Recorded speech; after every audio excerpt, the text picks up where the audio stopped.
big. Yo, ahead of my time, y'all niggas should've left with my 9. Bust a shot, hit the cop, and that's a federal crime. But before I go to jail and do the federal time, eat my wife's pussy, incredible edible dime. Petro said, fuck it, you can do it again. Let the sket blow, fucking now I'm losing the frame. Sean Price is the best around. Niggas Ray Charles with it, doing the damn mess around. I will back out the iron and press this clown. I will smack fire for lion and wet this clown. No joke, rock him all law. Fucking drive by me and I'ma pop at your car. Listen, push that crack, push that rap, good. When I push that lack, you look at that hood. Wanna know who the fuck I'm signed to? What difference do it make, bitch? Listen to the tick. Bitch, I give a fuck what you're thinking. Fuck your thoughts. I'm God, and bitch you now. Yeah, and bitch you now. Listen, I'll be that insane nigga from the psycho ward. Insane nigga from the psycho ward. Be that insane nigga from the psycho ward. Insane nigga, insane nigga. Be that insane nigga from the psycho ward.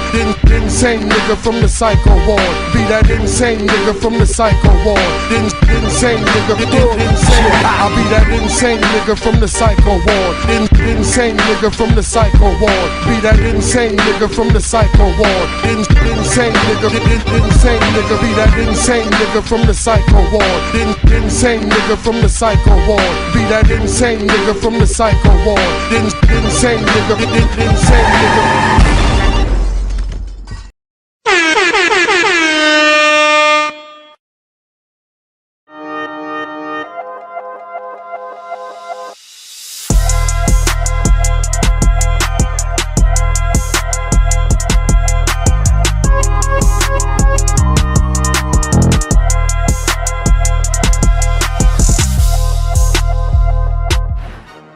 Yo, y'all know what it is, man. It's your boy A.B., man.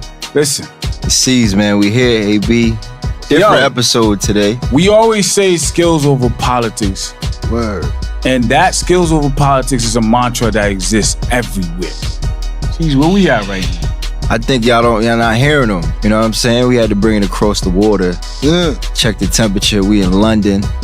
You know what I'm saying? Home of the best rappers on the planet. That's not just the U.S. We got my brother worldwide. in the building. Yeah. What's going on? Who in the building right Tiny Boost, South Side. Tiny London. Boost, if you know, you know. Yeah, we from the South Side of London. You know what's going on. Yo, man, listen. We know what he do best. We're going to get out of his way. Yeah, We're going to get out of his way. I just want you guys to understand we do this worldwide. Yeah. Also, when you come, if you're going to bring the platform to London, make sure you know the rappers to get, who the right rappers are. Yeah. Right? Yeah. With that being said, DJ, put the beat up, man. Let's get right DJ, there. drop that. Okay. Tiny Boost, you already know. I-95, welcome to the UK, you know. No play, we just spray. Look. It could have been 30 years of grey tracksuits and blue phones. I got a lot of man that's due home. This big spinner, I ain't pull it out of soup bowl. Them boys sweet, yeah, they probably bleed glucose. I step till I need new toes. She on the gram showing off her new crib, but all I see is that new stove. And I spot the stash 2 poles. You do a line on my coat, you need a new nose. My flow's too dope. True, I was selling heroin in my school clothes. On the strip before school closed. But all I know is that class A, heading out of town praying that I don't end up in a car chase. I'm throwing O's on my block, they gon' think that I'm from Parkway. I had to get mine the fast way. Trap or die, ski mask way. I asked my mum for the answers, but she never had them like an art sway. 808s and art breaks, my life crazier than Kanye's. Protect my skin with a thing I call Kim, that's the large K. But I'm trying to do it big, I'm gonna live till my last day. But what you know about a trial with a start date? A plea bargain, that's the route that you can't take. Verdicts in that gonna increase your heart rate. Either way it go, bro, you can't break. So you take a minute, just breathe in and out. I had my biggest dreams when I was asleep on the couch. These streets are nightmare because they fiending for clout. And these bloggers feel free, they want to speak on it now. Look, the weakest link always be in somebody's mouth. 2 things you need to know is how to read and how to count. She on my dick, hope I don't need to teach her how to bounce. Blessed with 2 ears, I gotta keep them to the ground. Cause the streets watching, they talking too. I don't just talk it, I walk it too. I G-walk in these corporate rooms. If it's food, then I got a few. thoughts for you. You man was only plugged in when you talked to fumes. Big barrels, long clips and the shortest fuse. G19s and 40s too. The still's burning, of course it's blue. I ain't no scientist, I'm just a thug though, of course you knew. You would cut your foot off if you wore my shoes. Bodies on both sides, another corpse is due. Grip my back to the wall and of course it's glue. Head on a swivel, looking over both shoulders. I tore through the tea like I'm Hulk Hogan. I wouldn't quit motion if you had it for a moment. If it's rap shit, it really have you standing up with rodents. They all pests, somebody needs to control them. If I had it my way, I would stone them. Nah, let me calm down, it's a new day and I'm evolving. Gotta put in work, you only reap what you sowed in. And how I make it out the dirt, I guess I'm chosen. Yeah. Yeah. Listen, man, home of the best rappers on the planet. One take. Skills over politics. Hey, wait, let me go again. Okay, let's do it. And you gonna need 21 shots to salute me. I know my friends is dead, so I'm trying to buy this Uzi. Right. I've been bad in the streets way before it got bougie. Type of shit that you only see in movies. Look, the shit's real and my raps is deep. Well, you know about waking up in jail from a dream that make you wanna fall straight back asleep. 100 days, 100 nights selling crack for weeks. I'm on the corner on the trap in the trench. I had to hit the sauna when I slapped off the skeng. I with somebody's daughter in the back of the Benz. I'm a shark. See a pool full of blood, take a swim. Got a purple heart for the work I put in. I can't be a face on a shirt or a name on some skin. This survival. If there's money on the line, I'm gonna dial you. Teflon vest and a rifle. Trying to get richer than Lionel. Hey, stop it, man. Tiny Boots officially in the building, my brother. Hey, yo, that. listen, man, we say skills over politics for a reason. Straight up. That's not just in the U.S., that's internationally. Listen, we had to pull up to my brother. This episode was long overdue. We were supposed to put this together 2 years ago, man. We still got it done. We got it done. Listen, I always tell the fans that's tapped into the show that we dedicate to pure hip hop on this platform, man. And if you're gonna come to the UK to do a rap thing, you gotta make sure you know who to go get. Tiny, we just got here, man. Yeah, man. Nah, dude, hey, listen, we opening up the stage with me. That's it, man. It's the first episode, man. Listen, stay tuned in, man. Zay-B, Bars I-95. That's how we coming. I-95, welcome. Deaf to the pre-recorders, man. They're saying deaf to pre-record. They come over there and wipe it out the pre-records. those straight shots. We can't do that. That's not our style. Signing out, man. Subscribe now.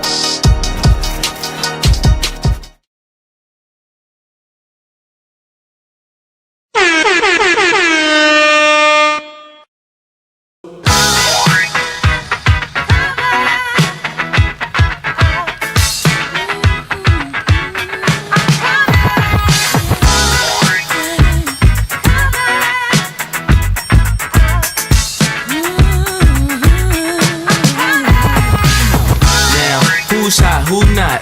Tell me who rock, who sell out in the stores. You tell me who flop, who cop the blue drop, who jewels got blocks, who's mostly Dolce down to the blue top. The same old pimp, Mace, you know ain't nothing changed but my limp. Can't stop till I see my name on the blimp. Guarantee a million sales, pull a level up. You don't believe in Harlem World, nigga, double up.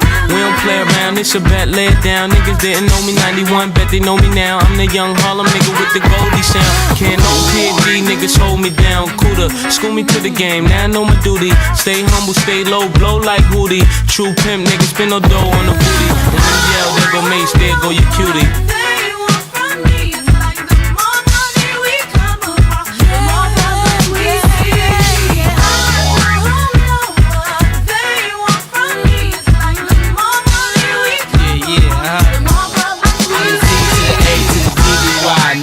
See me die than to see me fly. I call all the shots, rip all the spots, rock all the rocks, cop all the drops. I know you thinking now when all the ball is stopped. Nigga never home, gotta call me on the yacht. 10 years from now, we'll still be on top. Yo, I thought I told you that we won't stop. Now what you gonna do with a crew that got money much longer than yours, and a team much stronger than yours? Violate me, this'll be your day. We don't play, mess around, be D.A.B.A.T.E, be on your way. Cause it ain't enough time here, ain't enough lime here for you to shine here. Deal with many women, but treat down's fair. And I'm bigger than the city lights down in Times Square. Yeah, yeah, yeah.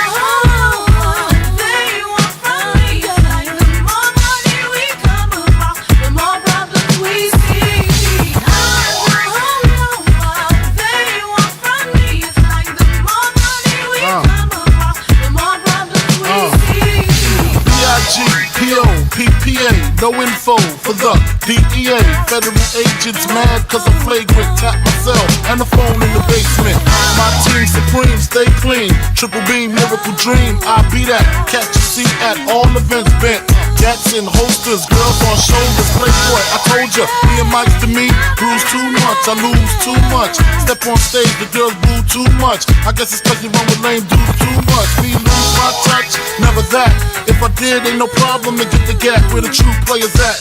Throw your rollies in the sky, waving side to side, and keep your hands high while I give your girl an eye. Player please, lyrically, nigga C, B.I.G.B. flossing, jig on the cover of Fortune, 500. That's my phone number, your man, I got the know, I got the dough, got the flow down, pizzazz, platinum plus, like Zizak, dangerous on Trizak, leave your ass pizzazz.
Into my own hands, RBG, refine, be a grown man. See, that's what I'm doing, cause I know it's inside of me. All I gotta do is just bring it to reality. It's fuck the government, but still I gotta pay the rent. So yeah, I'm for the caper, most definite. Keeping it militant, focused, intelligent. Pimping the system is basic common sense. It's still fuck the bit. Black power ain't dead. All that red, white, and blue shit be going to your head. See, we break bread, it's like a game or a sport. Gotta train every day to keep your team on point. Cause still, to this day, our reparations ain't paid. And you can see it in the poverty around the way. It ain't even our own people on BET.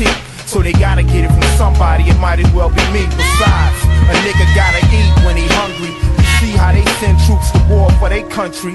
Niggas worldwide need an army of one. It's revolution to the fullest, put the bullets in the gun, nigga. These the last days. It's yours. These the last days. It's yours. These the last days. It's yours. These the last days. It's yours. These the last days. It's yours. These the last days. It's yours. These the last days. It's yours. These the last days.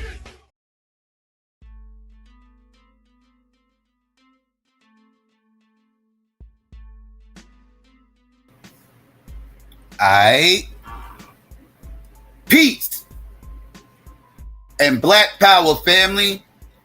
It's your boy Psychopath Black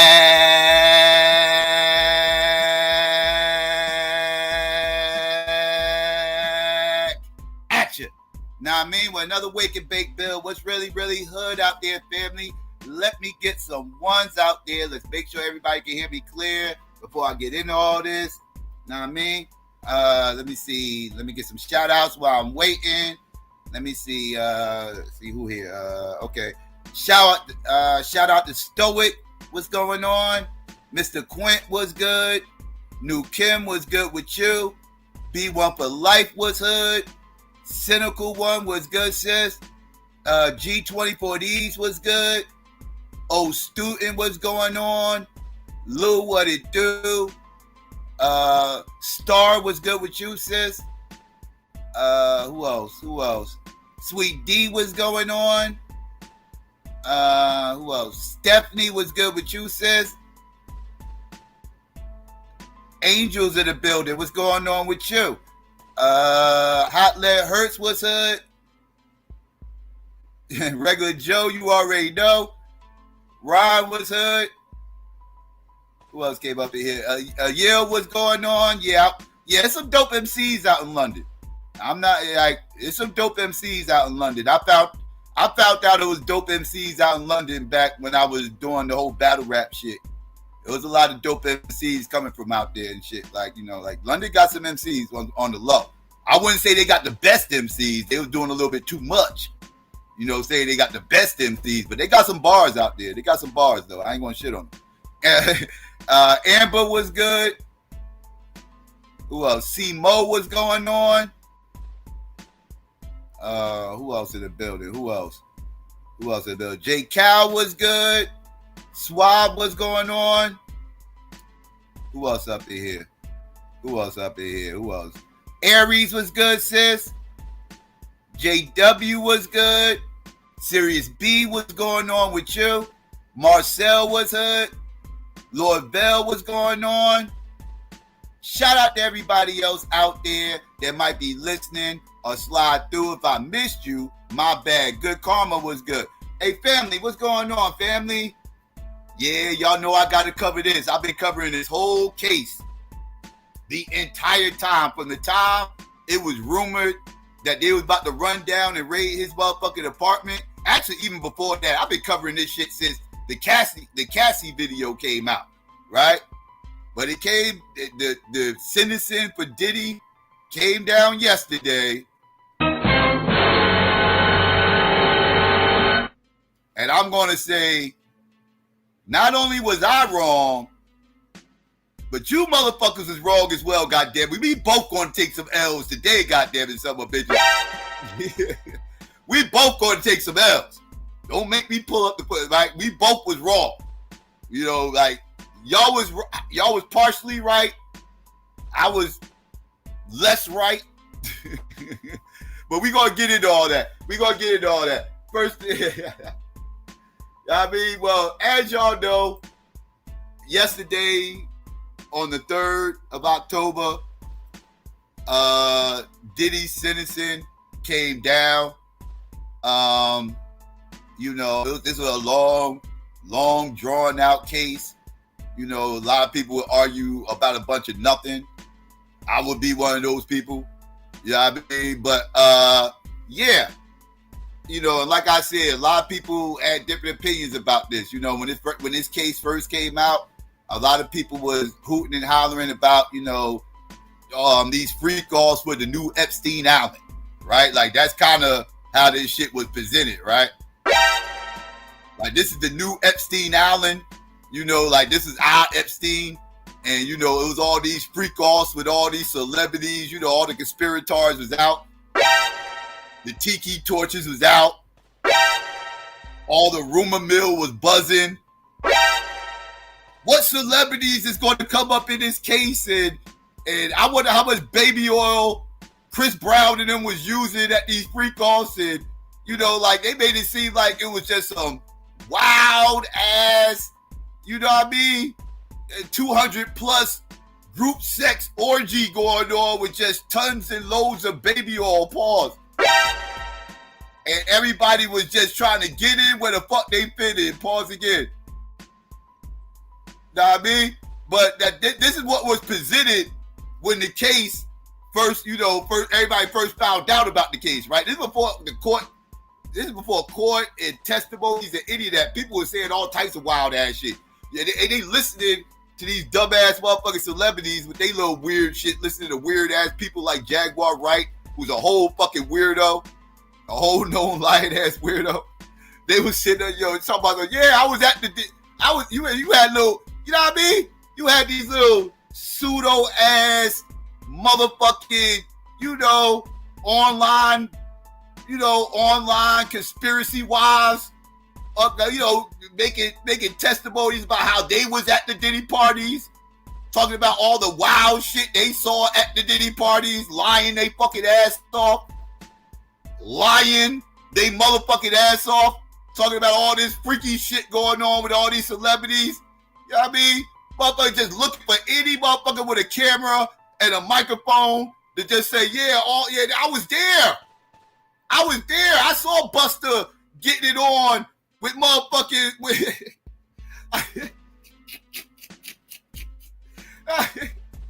I mean, I saw motherfucking Buster getting it on with motherfucking Lil Nas X. You know what I mean? They were saying wild shit like this, right? Right there in the corner of the hotel room. I saw it.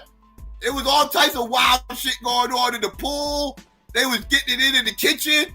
It was all types of craziness. You know, so they done clouded everybody's mind with all this weird shit. And everybody was just running with it. And I'm like, the entire time I'm hearing all this shit, right? I'm like, yeah, I'm not believing this dumb shit y'all motherfuckers are saying, especially y'all pseudo-ass wannabe Hebrew wifeys that's, you know what I mean? You know, you know, fake-ass wives running around here, you know what I mean? Looking for some goddamn body with a camera so they get on here lying about Diddy parties they've been to and all the wild shit I'm not listening to y'all lying ass motherfuckers. Y'all some lying ass motherfuckers. I done caught y'all lying before. I done caught y'all pseudo motherfuckers lying before. I don't believe this shit, right? So I'm like, the entire time I'm like, I'm gonna wait till the court shit happen and listen to the testimonies. That's the fuck I'm gonna listen. Cause I'm not listening to you motherfuckers. Y'all motherfuckers are strange motherfuckers. I'm not listening to y'all. I'm gonna listen to what the fuck happened in court, right? So then when the court shit happened, y'all know if y'all familiar with the channel, unless y'all just brand new here. You know, I've been covering this shit the entire time and giving my opinions about this the entire time. And the entire time I maintain the same position. I don't see all this RICO charge shit that they trying to hem him up for. Right? Like I don't see all this sex trafficking shit that y'all motherfuckers is trying to, you know, doctor up on this motherfucker. Pause. Like I see this motherfucker doing some things. Pause again. Right? I see him doing some things, but I don't literally see it. But you know, I hear what y'all saying, and I can see. I don't want to see it. God damn it! It's an uncomfortable conversation. Y'all get what I'm saying, right? Like I get what y'all getting at, right? Like he did some things wrong, but all this motherfucking RICO shit, I'm not. That part, like, what are y'all seeing that I'm not seeing? Right? Y'all seeing something I'm not seeing, like, based off what the fuck I mean. So I'm listening to all this shit. Now, everybody's testimony is kind of confirming my suspicions that this shit sound like a bunch of trumped up ass motherfucking charges. Right?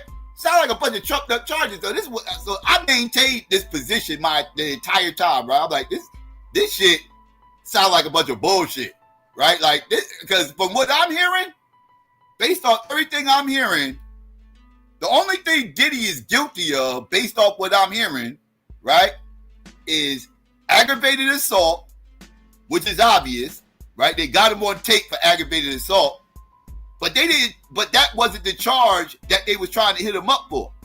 So we can scrap the aggravated assault shit, right? We can throw that out the window because them dumb motherfuckers decided not to hit him up for aggravated assault. So we can throw that videotape the fuck out of here. Get that shit out of here. That ain't got nothing to do with that ain't got nothing to do with the price of tea in China.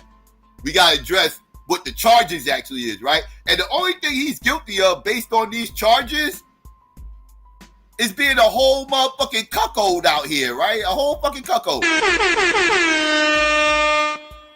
what the fuck I'm seeing, right? Like I'm seeing a whole cuckold type situation going on. But this motherfucker got some sick, twisted type of fetish that I don't understand, nor that I'm trying to understand. I just know that these things exist, right? And I know that there's weirdos out here that's into that type of dumb shit, right? Like it ain't my thing, but apparently it's other people's thing. Pause again, right? So like, whatever. Right, but these things do not seem illegal, right? So I'm like, okay, outside the fact that he actually getting accused of purchasing a male prostitute, which is strange, very strange, right? Very strange, but a misdemeanor at motherfucking best.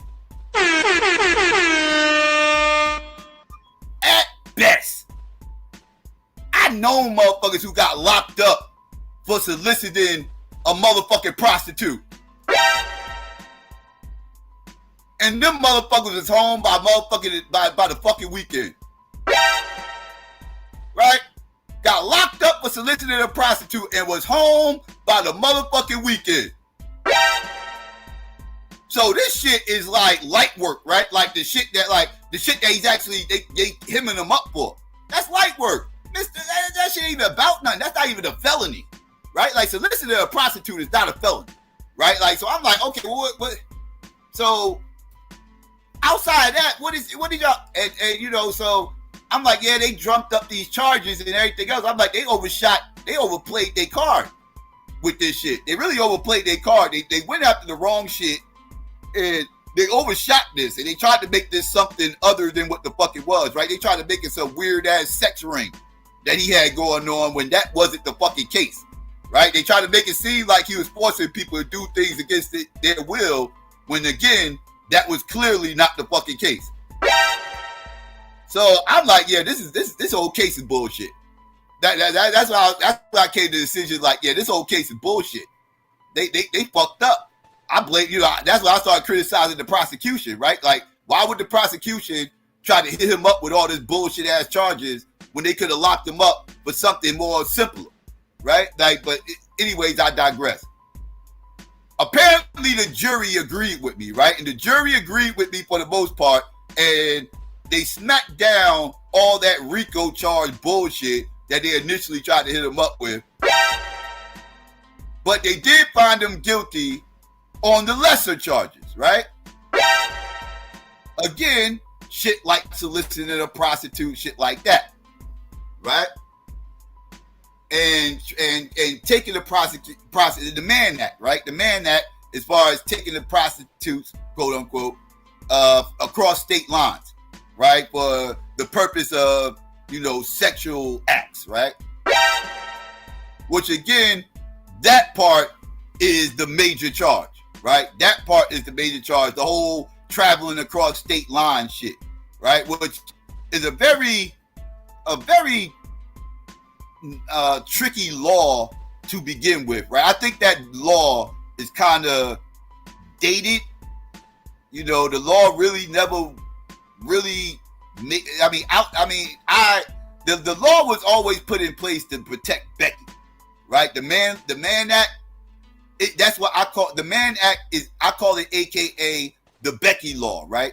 The Becky Act, right? Because the Mann Act was all about trying to save Becky, right? Trying to save Becky. You can give a fuck about Shaquita and all these other motherfuckers. That shit was all about paranoia around protecting Becky from these evil, demonic niggas that just got set free, right, from fucking slavery, right? That's what that shit was initially for. Like, they gonna tell you it was for other shit, but that's what that shit was for, right? Like, that was a legit fear back then. Like, if you go back and watch the original Birth of a Nation, a lot of y'all probably never saw it. Y'all might know about it, might know it actually exists, but most people didn't watch that shit, right? It was a silent movie, right? It's an old school black and white silent movie. No, you know, it was no audio to it. You know, you got to read the captions and watch these motherfuckers act the shit out, right? But within the original Birth of a Nation, it was glorifying the Ku Klux Klan, right? The whole movie is about the glorification of the Klan and during the Reconstruction era, right? And one of the things that the Klan was writing out about in the movie was protecting these Beckys from these goddamn African fucking savages, right? That was one of the premises of the motherfucking movie, right? Like one of the main premises. So, and this is all around the same time. This movie dropped right around the same time that the Mann Act was put in place. And this is around the time of Jack Johnson and everything else. All this shit is going on around the same time, right? So that concern about swirling, that paranoia that white people had about swirling back then, and black men being rapists and this, that, and the third, and all wanting Becky's and everything, that was a legit concern, right? So all this shit happened. This is when the Mann Act came about and all this other shit, this, that, and the third. It was about trafficking. It wasn't exclusive to black people, but that was the premise behind why they made the motherfucking law. That was the premise. They kind of wanted to protect motherfuckers from that, right? Because that was a real fear. So the law is dated, right? The law is actually dated. It's a whole, because so much things can be called the fucking Mann Act, right? So many things. Like, if I met a shorty, right, online, we had this discussion on the panel. I gotta bring this back up. If I met a shorty online, right, and we hit it off, right? We chop it up, we vibing, we bonding and all this other shit, right? She lives in another state, right? She can live close as fuck to me too, right? Let's say she lives not even far, right? Like, let's say she lives in New York. She can live right there in New York. She can live 20 minutes away from me, right? Live right there in New York. Let's say she lives in Queens, whatever, right? I can go, right? Pick her up from Queens, right? Take her out to eat and all this other shit, right? Put a couple of dollars in her pocket because she might need it. Maybe she need her hair and nails done the next day, right? So I give her a couple of dollars to do that, right? And that night, after we motherfucking eat, we go drive back to Jersey, do what we do, right? Do grown folk business, right? We go back to Jersey, we do grown folk business. Take her ass back to Queens. According to the Mann Act, I could totally get locked up for that scenario that I just fucking described.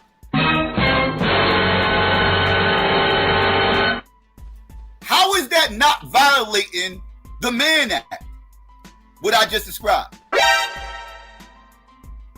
Based on that weird ass fucking law, that weird ass act, and how broad and vague it is, everything I just described right there can literally get thrown into a Mann Act, and I can easily get locked the fuck up for some bullshit. So the Mann Act is dated, right? It's dated. It really doesn't make a whole lot of sense when you really look at it, right? Because it's very, like, it's subjective, right? The pay, right? Like, it's weird. But anyways, this is what Diddy got hit up with on some bullshit. And yesterday was the day for his sentencing. And yeah, Diddy fucked around and found out. Right? So did I. Because I was wrong about what I know what should have happened, but I was wrong on what was going to happen. Right? Because what happened was Diddy got hit up with 50 months in jail, along with 5 years probation once he gets out.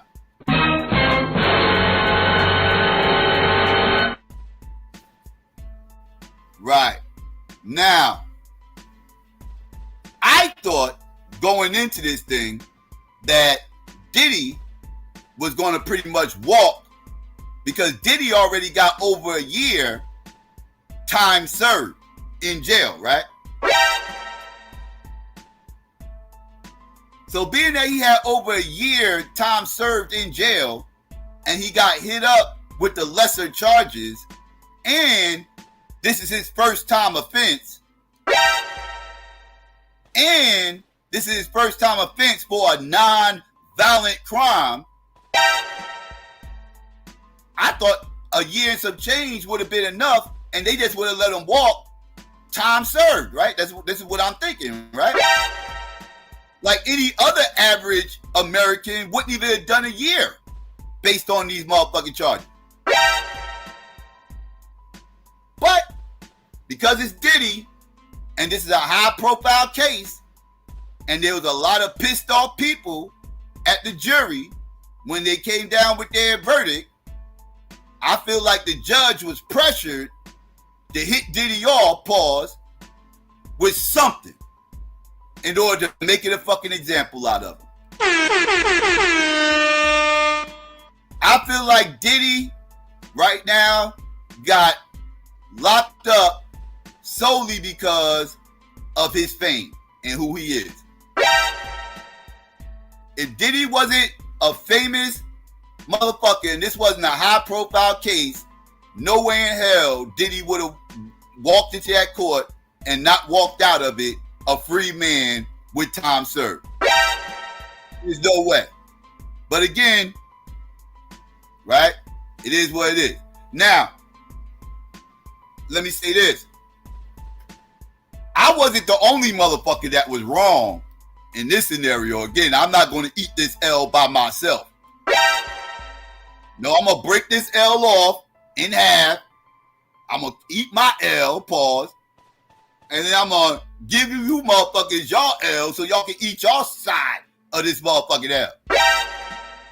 Because I had motherfuckers telling me in the beginning of this whole scenario that Diddy was going to do life in prison. Motherfuckers were telling me he was going to do 30 years. He was never going to fucking come home. Right? They was talking all this wild shit, making all these wild ass arguments, supporting these goddamn claims. They had to take an L.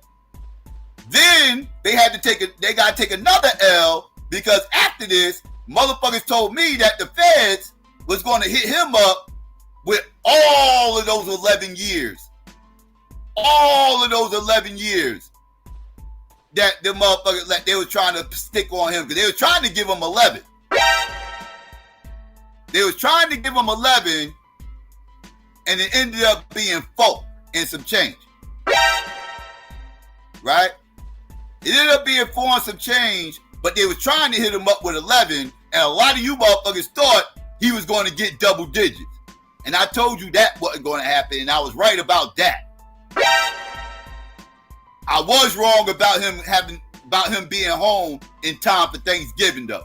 I was wrong about that. Now, with Diddy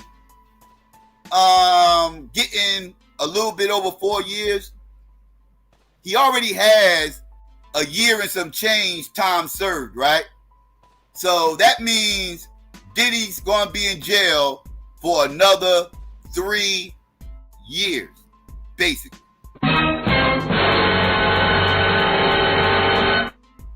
So now Diddy's going to be in jail for another 3 years.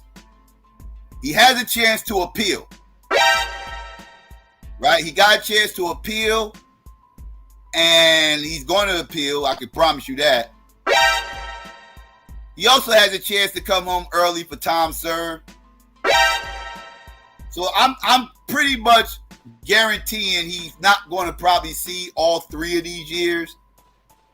But he's not going to be home in time for fucking Thanksgiving. This much I do know. I think he's going to lose his appeal too. He's going to appeal. I think they're going to make him sit though. I think they're going to make him sit for these 3 years, even with the appeal. That even though I feel like this is an unjust verdict from the judge, and I feel like the judge again bent over to the pressure. Pause again. But yeah, that's just how I feel. So let's get to the actual reports, family, and let's see what everybody is saying about this case. Give me 1 second. Let's get to the actual story. There we go. All right, so let's listen to this, family, and I'll get back to y'all. We heard from Combs' attorneys as they spoke with my colleague, Kara Scannell. It's absolutely wrong. The jury verdict was disregarded, and it's not supposed to happen. You shouldn't do that. Going to trial is already hard enough. When the jury speaks, you need to listen. think it sends the wrong message to people. This is wrong. We have to change the way we look at it. We are incarcerating way too many people. So 2 years is an eternity in custody. A jury, of course, had acquitted Diddy of the more serious crimes that he had been charged with, like sex trafficking and racketeering. But before the sentence was handed down today, after hours of hearing from attorneys inside the courtroom, it was Diddy's turn to address the court. And he cried as he addressed his mother, as he begged the judge for mercy. He said, and I'm quoting him now, "I don't have nobody to blame but myself. I know I'll never put my hands on another person again. I know that I've learned my lesson. I'm willing to comply with any conditions the court puts upon me." He also apologized to Cassie Ventura, saying, quote, "I lost my self-respect. I've been humbled and broken to my core. I hate myself right now. I got stripped down to nothing." I want to get right to our CNN legal analyst, Joey Jackson, CNN's senior legal analyst, Ellie Honig, and also Elizabeth Wagmeister, who spent all day inside the courtroom and has been covering this trial as closely as anyone. And you were actually inside the room as this was handed down.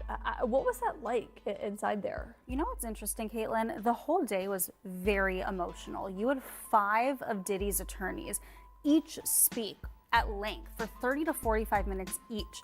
There were tears. One of his attorneys was sobbing when she was speaking about how inspired she was by her client. And as you said, we saw Diddy cry at one point. But when the sentence was handed down, almost no emotion. He was very, very stoic. When he walked out of the courtroom, he did turn around to his kids and his family, and he made a gesture that kind of made it seem like he was signaling to them it'll be okay, but no tears, no big reaction. Well, the judge seemed to be a big focal point of today, and what he was saying in terms of speaking not only to the women who came forward here, but also to Diddy himself. Yes, so he did speak a lot about the women who came forward, both Cassie Ventura and Jane, neither of whom were there. They did not show up to make victim impact statements, though Cassie did write a letter.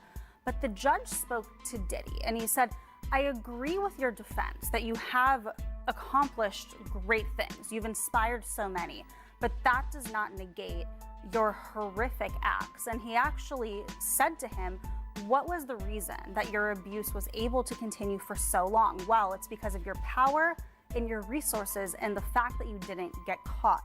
But then at the end, when it was really the last few minutes of the sentencing hearing, he actually said to Diddy, "Yes, this is hard time. It's 4 years, but you will get through this with your family and you can really make a difference in the world." So he ended the hearing on a very uplifting note.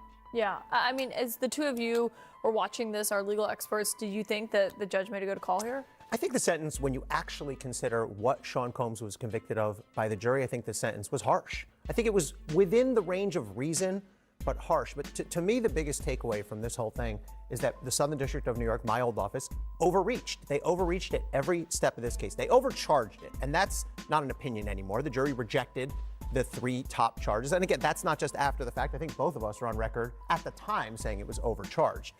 They overtried the case. There's no reason a 1 defendant, 3 victim case needs to take 6 weeks by 6 prosecutors. 5 defendants on trial at once, at least 20 victims. I did it. 1 defendant, 3 victim case needs to take 6 weeks by 6 prosecutors. I tried a case once with 5 defendants on trial at once, at least 20 victims. I did it with 1 other prosecutor, same amount of time. They overtried it. And with their sentencing request of 11 years, that's ridiculous. What do you mean they overtried it? Like they took too long? They took too long. They put too many people on it. They let in too many extraneous details. They should have just cut right to, we used to say thin to win. Get right to it. That's it. Instead, there was too much detail that did not go to the heart of the case. And finally, the 11-year sentencing request was ridiculous, embarrassing, and the judge went most of the way, not all the way, but much closer to the defense request. Then 11 years, and again, for being convicted of interstate prostitution, that's a ridiculous request, and it backfired. Joey, what was your takeaway? So people will ask, hey, what about this particular sentence? If you look at this on balance and put it in perspective, he is a big winner today. Let me explain why. When we started out this trial with regard to the racketeering charges, he's running a criminal enterprise, he was facing life in jail. In addition to life in jail, which his liberty interest would have been gone, he was facing the forfeiture of all of his assets. Yeah. Now, right, he beats the charges, 3 of them at least, and he gets sentenced now on the other 2, transportation for prostitution. So now you're saying, well, what's going to happen now? You have the prosecutors that have asked for 11 years. I agree with Ellie. That was way overreach, just as the case was way overreach. What do you think would have been a better...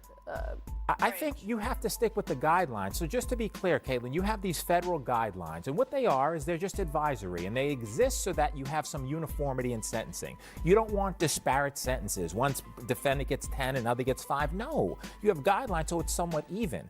They try to go outside of the guidelines to bring in all types of issues for which the jury has made a decision, and the jury said, no, we're not convicting on that.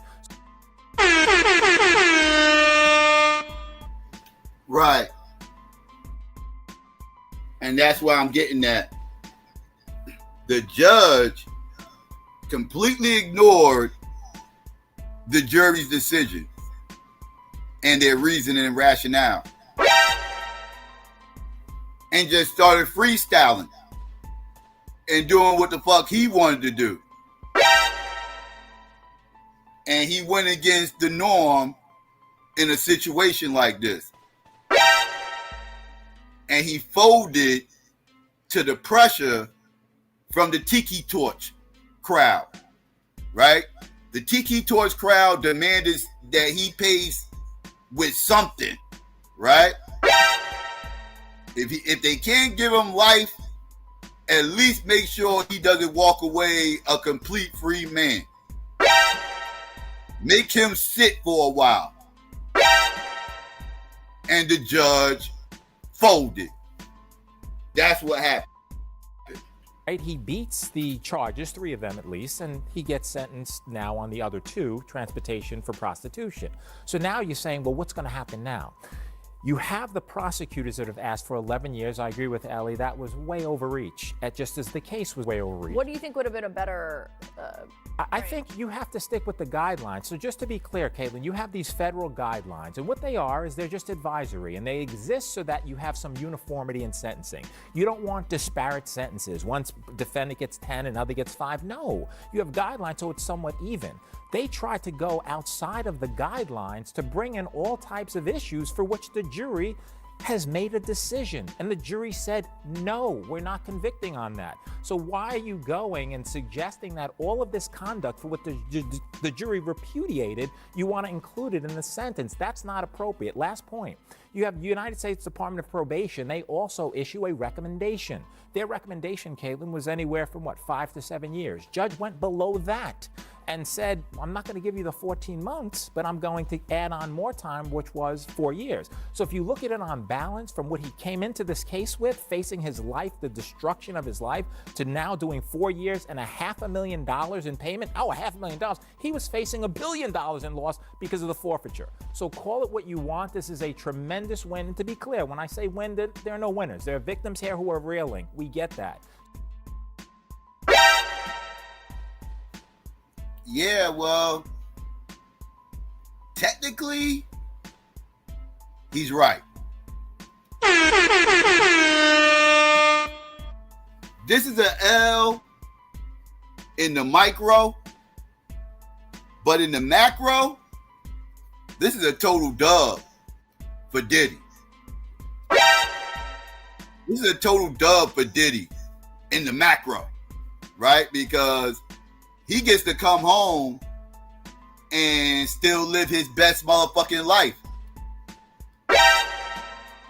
after he does these few years, right?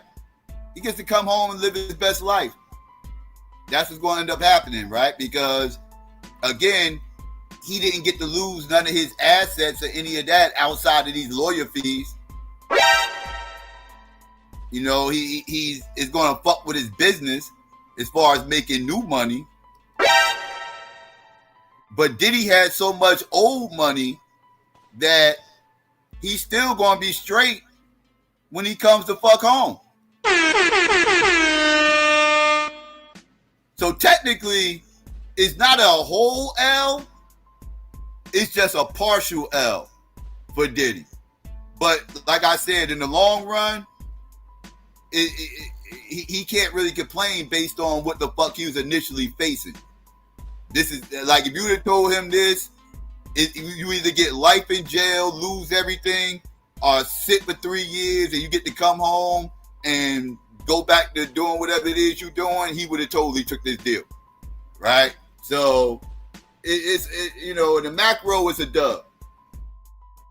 If you look at it on balance from what he came into this case with, facing his life, the destruction of his life, to now doing 4 years and $500,000 in payment. Oh, $500,000. He was facing $1 billion in loss because of the forfeiture. So call it what you want. This is a tremendous win. And to be clear, when I say win, there are no winners. There are victims here who are reeling. We get that. Certainly his family is in a problem place. They want him home. But at the end of the day, from what the prosecutors started to where they got, this is a tremendous victory for his team, even if his defense lawyers are really unhappy, and so is he. So you think this is embarrassing for the prosecutors, basically? I mean, I think that they significantly, to Ellie's point, they overreach. You don't have a RICO case, which is the racketeering case, where you have a defendant. These are for mob bosses. He was not a mob boss. He's running a criminal enterprise. He's a part of his team. And that's what I've been saying. Like, this is a joke. Like, seriously, like, this is a whole joke out here in these streets. How the fuck are y'all going to hit this motherfucker up with mob boss bullshit? Like, stop playing, dog. Like, you know what I mean? Like, I know, like, RICO was put in place to take down the mob. That was the whole purpose of inventing the RICO. Was to take down organized crime. And to try to make this out like this is some organized crime type of scenario, like he has some, like, you know, all these mob connections and, you know, making this shit sound more nefarious than just a sick ass weird fetish. It was just like, it was a total reach, dog. It was just a total reach, and they looked like a joke. And the motherfucker original prosecutor lost their job too over this whole bullshit. You know what I mean? So good for them losing their fucking job. Fucking weirdos. That shit was stupid. Whole case was dumb. So if you look at it on balance from what he came into this case with, facing his life, the destruction of his life, to now doing 4 years and $500,000 in payment. Oh, $500,000. He was facing $1 billion in loss because of the forfeiture. So call it what you want. This is a tremendous win. And to be clear, when I say win, there are no winners. There are victims here who are reeling. We get that. Certainly his family is in a problem place. They want him home. But at the end of the day, from what the prosecutors started to where they got, this is a tremendous victory for his team, even if his defense lawyers are really unhappy, and so is he. So you think this is embarrassing for the prosecutors, basically? I mean, I think that they significantly, to Ellie's point, they overreach. You don't have a RICO case, which is the racketeering case, where you have a defendant. These are for mob bosses. He was not a mob boss. He's running a criminal enterprise. He's doing this. He's a party of one. In these RICO cases, you have multiple defendants sitting around the table because the government is going after you. You additionally have other defendants who maybe they would have been, but the government lets them off the hook so they could come testify against you. We didn't see any of that here. So why charge it? And I'm a big proponent. I just want fairness. Be fair and righteous. Prosecutors have a vast amount of discretion and a vast amount of power. They can put you in jail. They could destroy your life. Use it in a way that's appropriate. And I think in this case, I know he's Diddy, but just be fair. The government wasn't fair, and I think the judge's sentence reflects that because it's 4 years. Fairness. Be fair and righteous. Prosecutors have a vast amount of discretion and a vast amount of power. They can put you in jail. They could destroy your life. Use it in a way that's appropriate. And I think in this case, I know he's Diddy, but just be fair. The government wasn't fair, and I think the judge's sentence reflects that because it's 4 years, not 11. And I thought what the judge said about these not just being relationships gone wrong or toxic relationships, the judge was saying this is much more than that. And obviously accountability is important because of the women who came forward here. And obviously Diddy's team was trying to show his family's there, his mother, his children. They played a nearly 12-minute long documentary style video, I guess is how you would describe it in the courtroom today. Obviously you saw that, but I want people to just get a little bit of a sense of what was in the courtroom today.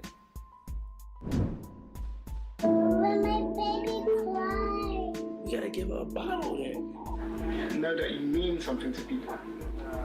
Know that you mean something to people. Like you live somewhere in people's heart. My nose fell off. No, then my lip fell off. Thank you. You wear it? I wonder, as someone who covered this as closely as you did and is as well sourced as you are with his world, what you made of that versus what we had heard, the kind of defiance from his team all along. It felt like in the 11th hour, all of a sudden, Sean Combs realized, oh my gosh, I may actually get time and not walk free tomorrow, because he not only had that video that was filed last night before this hearing, but he submitted a 4-page letter to the judge, which was the first time that he actually said, at least in writing, that he wanted to take accountability. I have to tell you, that video, when I was walking out of the courtroom, I heard someone, who I will not say who, but they were in the courtroom, and I heard them say, what is he, running for mayor? I mean, it just seemed a little odd to have at a sentencing hearing. I had never seen anything like that. As I said, he had one of his attorneys who was crying. It was just a complete 180, that all of a sudden, you have this defense team who for months has been saying he's not guilty, the women are liars, and now he's the most moral man in the world. I mean, Ellie, when you see that, is that typical to play at a sentencing? Yeah, well, not the video part. I mean, that's new, and I thought it was, look, it was too slick, in my view. I think it probably backfired.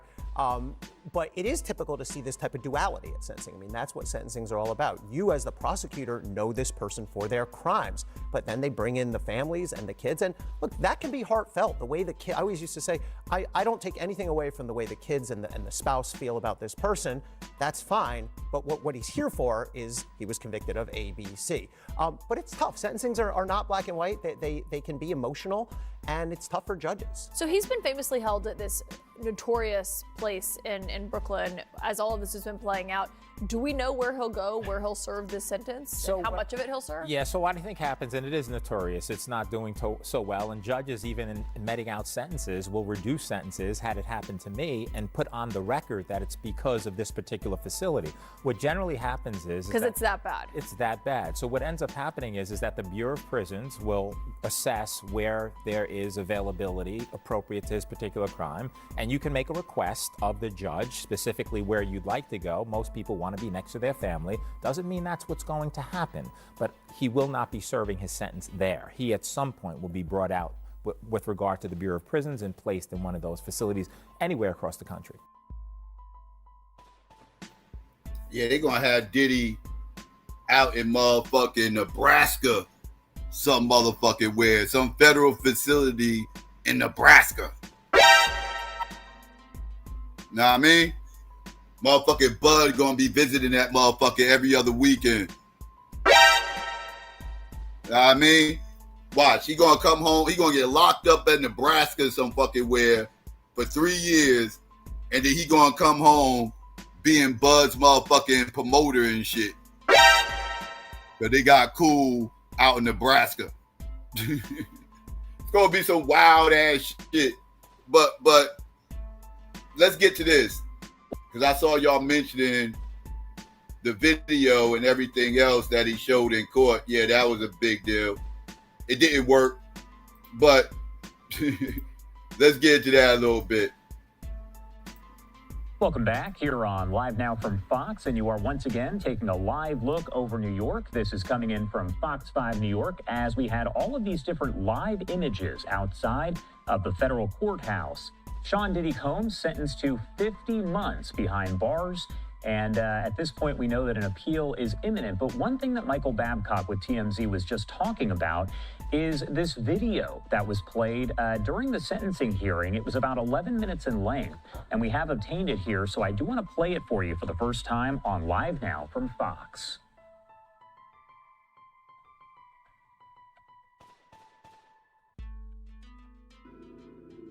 What you've given to the world, I don't think you know, man. When my baby cries. You gotta give her a bottle then. Know that you mean something to people. Know that you mean something to people. Like you live somewhere in people's heart. My nose fell off. No, then my lip fell off. Thank you. You wear it? You inspire, you energize, and you've left that for the rest of the existence of this planet, man.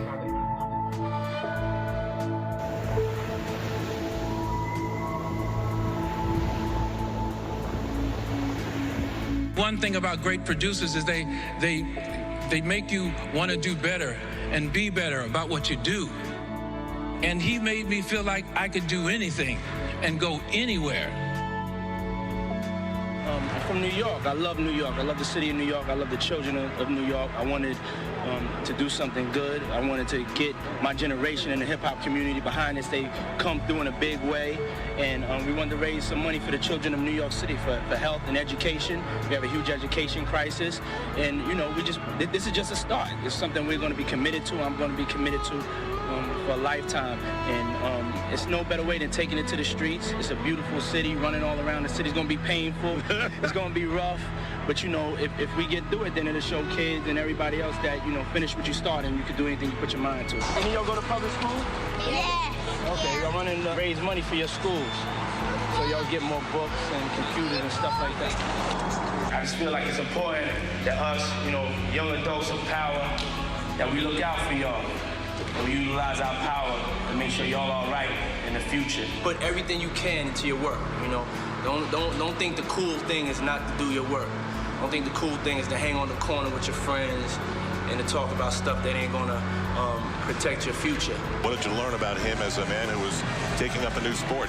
Well, you know, I was actually very impressed. You know, a lot of people think it's just a celebrity stunt, that he isn't serious about his running. He is as serious about his running, has been the last 9 weeks, as a lot of these guys in the lead pack. I mean, he's really devoted and dedicated himself to running. You know, he's had some knee problems, and a lot of people don't think he's going to finish. He is going to finish, even if he has to do it on one leg, because he's raised a lot of money for kids' charities, and he's not going to let all those people down.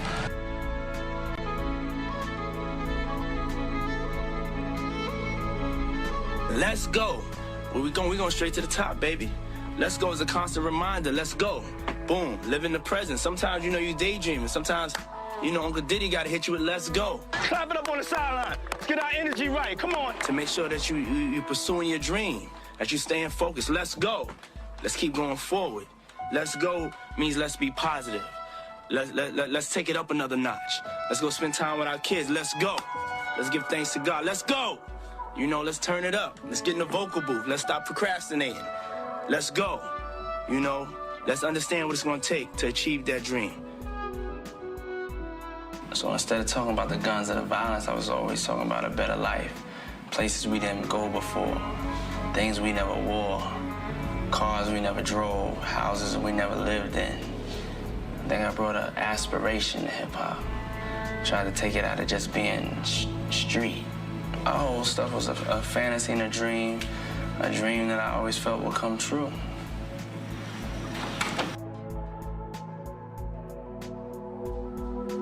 I started out just like you guys. I come from New York. I grew up in Harlem. I used to have to wear a uniform every day. Had to get up early in the morning, had to travel to go to school. I worked hard, just like you guys are working. This country and this world we live in may have planned for y'all. I didn't listen to that, and I don't want y'all to listen to it either. Y'all are great. Y'all are kings. Y'all are queens. Y'all are leaders. I just got so excited because this is truly a dream come true for me. And I'm happy to say this is our third school we have opened. It's official.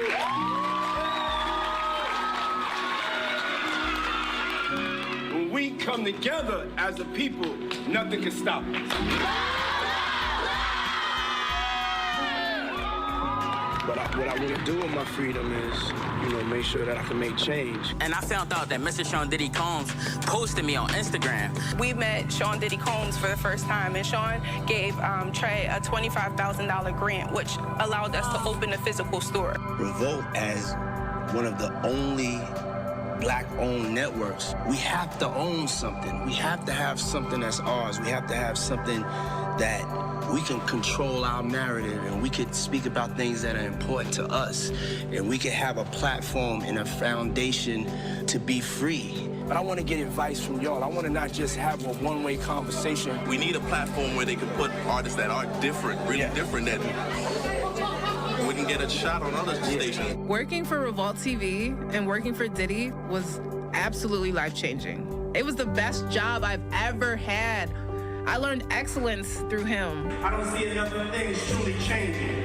And I don't understand how we are the richest, most powerful country in the world, and it seems like we can't solve the problems within our own communities.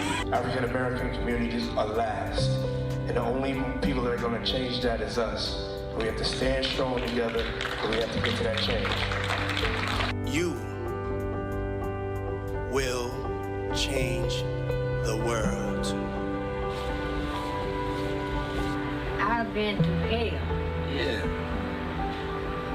but I'm gonna make it. you're going to make it. That's right. And I got something for you. Remember I told you I had a present for you? Yeah. Ooh, ain't that pretty? This is a heart, because you're my heart. Oh. All right? Okay. You my heart. Okay. May God bless you and keep you happy and keep you thinking positive. Everything's not going to be perfect at this time in life. And you're good. You're a good person that understands reality. So we're gonna accentuate the positives in life. Cause you're doing great, girl. You're doing great. God knows. You know what I'm saying? You're doing great. I want you to be happy about your life. You're doing great. We got a lot of living to do now. We got a lot of living to do. Don't have me come behind me. I'll be taking you everywhere. You be going everywhere. You hang out together. Okay, what's your name? When you were a little boy, Jeannie Ned. Okay, Jeannie. Yeah, you just keep hanging in there. Thank you very much. But I'm telling you right now, you did a great job. Thank you. I'm wrapping my head around and meeting you and also telling you did a great job at the same time. That means so a lot. pleasure to meet That you. means a lot. I'd rather at the end of the day be the one standing there with you was the best person. You made us feel the best as a person.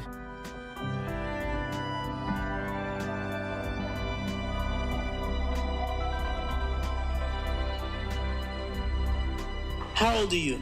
2. How old are you? 2. 2. You got a 2. That's 2. Hey, my name is Pookie the Bird. Pookie.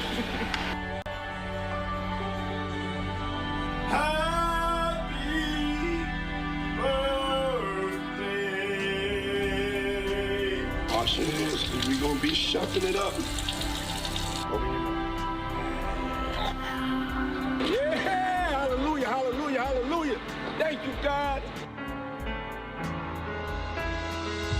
Today, God is the greatest. He blessed me and my girlfriend Kim in the world with 2 beautiful baby girls. She sleep.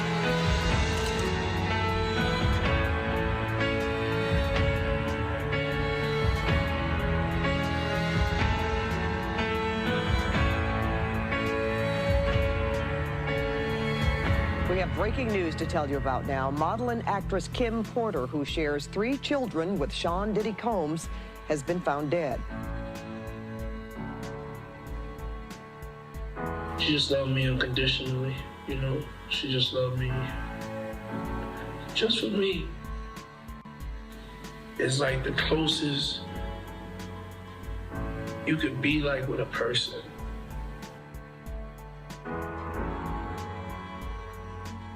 I get to thinking about her, and I go to crying about her. Today, now I'm a full-time dad, and I'm gonna be there for you through everything, all of y'all. Every Sunday, I gotta slow everything down and do the family ritual, get the family together, make sure the girls watching church. There is a definition of grace that is more. Pops, I love you. Thank you for loving us. Thank you for loving me. Thank you for inspiring. I've looked up to you and admired you outside of you just being my father, just you being just a great human being, a kind human being. I love how you inspire me to keep going, to never stop following my dreams, to always believe in myself. See your foot, put in that middle part. Yeah, I did. I wanted to tell you how much I love you, how much I care for you. Thank you for being so supportive of me and my siblings' dreams, for always encouraging us to go for whatever we want. We love you. We have to take one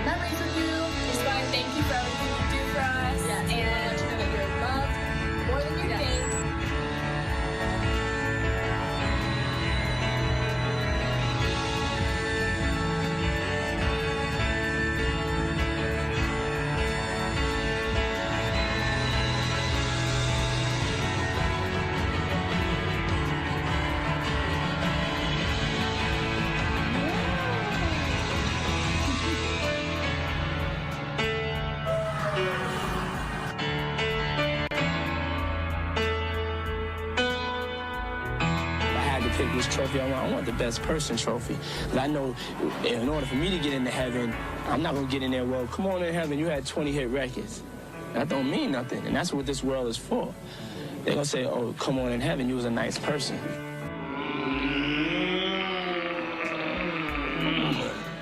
I love you. I love you so much. I love you so much. Love you so much. Hi, Daddy. All right, and of course, we did want to. Well, goddamn. I had to laugh when Aries said that in the chat because I was thinking it when she typed it. Like, goddamn, when is this shit going to be over? Like, shit. I thought this was just a TikTok video. You know what I mean? I'm thinking it's some TikTok type short. Man, that shit was a whole motherfucking live stream. How long is this motherfucker? Like, god damn. That shit was long as fuck. Oh my goodness. Oh, not Lisa Evers. Oh my goodness, Lisa Evers. This bird right here. If you're not from the north, if you're not from the tri-state area up here, you probably have no idea who this bird is. This bird has been around on fuck shit for quite some time. She used to be one of the original guardian angels. I don't know how many of y'all know who the guardian angels are. Some little white supremacist motherfucking group from the early 80s, late 70s, early 80s that was out here trying to be on some Black Panther type shit, trying to clean up the neighborhood out in Manhattan, you know, out there by like Hell's Kitchen and all that other shit and everything else. They put on these little red berets and they was walking around patrolling the neighborhood with no guns, no knives, no nothing, just some fake ass karate that they fucking learned at some fucking bullshit dojo. It was running around patrolling the community, making up lies, orchestrating fake ass events so they can get publicity from the newspapers and shit like that. Just some fake ass, weird, fuck shit, white boy shit. I digress. One day I'm gonna do a whole stream about those weirdos because a lot of y'all outside this area that's not of a certain age bracket have no idea what the fuck I'm talking about. But yeah, I could. That's a whole different story. That's a whole live stream right there. But this silly bird, she triggers me every time I see her. Anyways, I digress. I forgot to tell y'all something about this fucking case before we get deeper into this. Do y'all know that the motherfucking you know, during sentencing, right? You know, people are allowed to, you know, give the judge, you know, their opinion about what they feel like the sentencing should be before the sentencing drops. And do y'all know the judge received a whole bunch of fucking letters and requests from people to either, you know, let Diddy off or letters and stuff to say that Diddy should be locked up and throw away the key, right? And, you know, they allowed to address the judge, right? So a certain individual got online and decided to make a post, a tweet, addressed to the judge, giving their address to the judge.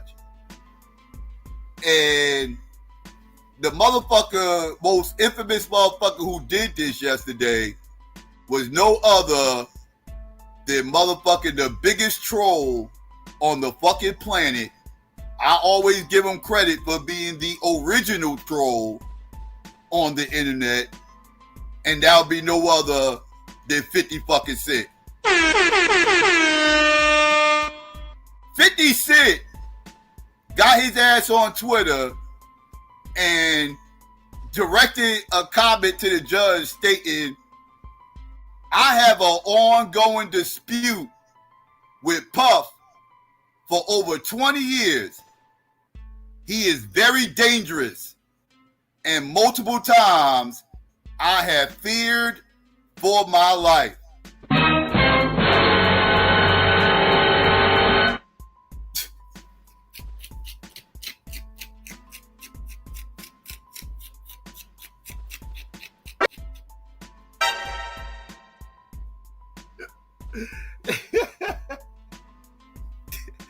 Yo, 50 ain't shit. 50 ain't shit for that, dog. Like, yo, that is fucked up. Yo, he really got on Twitter and said that, bruh, and addressed that shit to the judge. The motherfucker literally said, verbatim, I have had an ongoing dispute with Puffy for over 20 years. He's very dangerous, and multiple times I have feared for my life.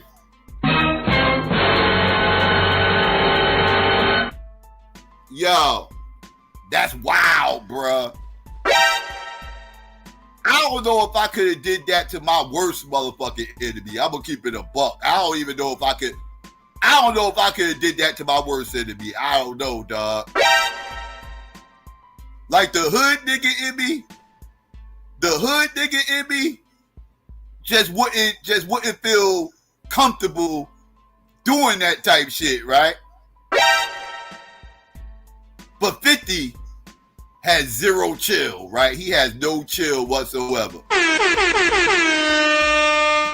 That was wild as fuck that he did that shit. I was like, wow. I was like, for real, 50? Oh, that shit was crazy, son. That shit was wild as fuck. Anyways, all right, I digress. Let's get back to this. I just had to put that out there because that shit was hilarious. But let's get back to this. I'm going to bring you that video here that was played inside the courtroom. And I also want to bring in Lisa Evers with Fox 5 New York. She has been following this case here. Lisa, thank you so much for being with us. And I actually wanted to ask you about that video and kind of what the reaction was and whether or not it helped or hurt Diddy's case. Well, it's not clear whether it helped or it hurt, but what they were trying to do was create a narrative that Diddy has rehabilitated himself, that even now at MDC, the Metropolitan Detention Center, where he's been doing time, that he actually started business classes for the inmates, on the other inmates, on the condition that they would not have commit acts of violence against each other, because MDC, like many of our prisons and jails in this area, is run by various gangs. They're different, and there are also different factions depending upon which section they're in, and that type of thing. So he said that he was going to talk to them, use his the way that the guys were looking up to him, and try to get them to study entrepreneurial skills so that they would have things to do when positive things to do and ways to earn money once they come out. Because there's also a lot of drug trafficking people in there, in that jail with him as well. So the video came after we'd heard from the kids, his 6 children, not the baby, but the 6 older children. They were allowed by the judge, which I'm told by defense lawyers that we've been talking to this evening, is a very unusual thing. They were allowed to make a statement to the court begging for leniency. The 2 girls that he had, the twins, Jesse and Delilah, whose mother was Kim Porter, who died a number of years ago from pneumonia, and they lost her. She was very young. She was in her early 40s. They said that, our dad was here for us. He kept us together after our mother died.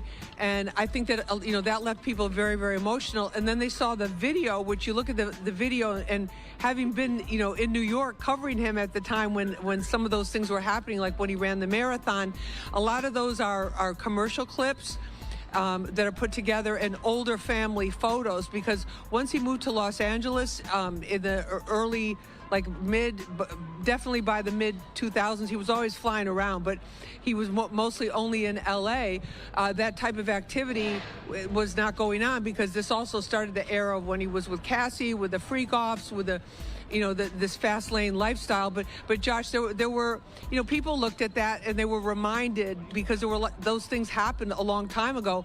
And a lot of the pictures, you look at Diddy in those videos, Diddy was much younger, and just stylistically, you can tell that they're older videos. And also the kids that are now 18, 17, 18, and early 20s were little children in those videos. So, but it was an attempt by them to try and beef up this narrative that he always has been involved in the community in New York. He had started 3 schools, but the fall from grace is even more stunning, Josh, because his lawyer said that he's completely broke now. He lost his businesses. We know he lost Revolt, the TV network, any of the endorsements with the lifestyle brands like the clothing, the liquor, those type of things. Those things are all gone. So it's not really clear. I don't know how he's paying the lawyers, but they said he was broke. And then another stunning statement from his attorney, his attorney, one of his attorneys, Brian Steele, quite a well-known attorney, especially in the Atlanta area. He said Diddy was now sober, off drugs for the first time pretty much in his entire lifetime, and that from the year 2000, when he was taking prescription drugs for a knee injury, he was taking drugs every day until 2016. But we know it went on after that, according to testimony in court. So the drug issue played up big. They said he is clean now. He's thinking clearly. But the judge, as sympathetic as he was to the show of strength from his family, his mother was there in the courthouse, a lot of friends. The place, it was packed. They actually made the rare accommodation of bringing in some extra folding chairs, because there were so many family and friends and there to support him. But the judge allowed this because he wanted to give the family time. He said, yes, the family, a strong show of support there. You have many, many people who love you.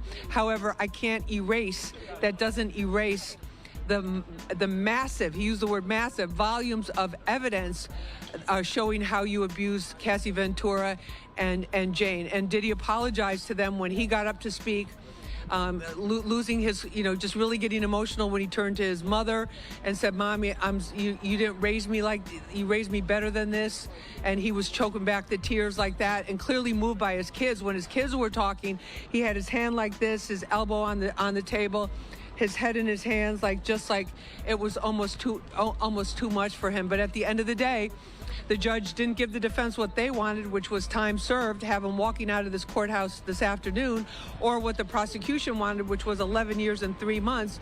So instead, he got 4 years and 2 months with 5 years post-release supervision. But according to the lawyers we've been talking to here at the scene, our Fox 5 legal experts, they're telling me that that 14 months automatically gets deducted from this 50 months. So he's already down to 36 months. So that's the latest, Josh. But it was a very emotional day, very long. And our lawyers, our legal team, telling us that it was very highly unusual for the judge to allow all of these statements to be made. But Diddy, saying, I'm a changed man. This experience has really changed me.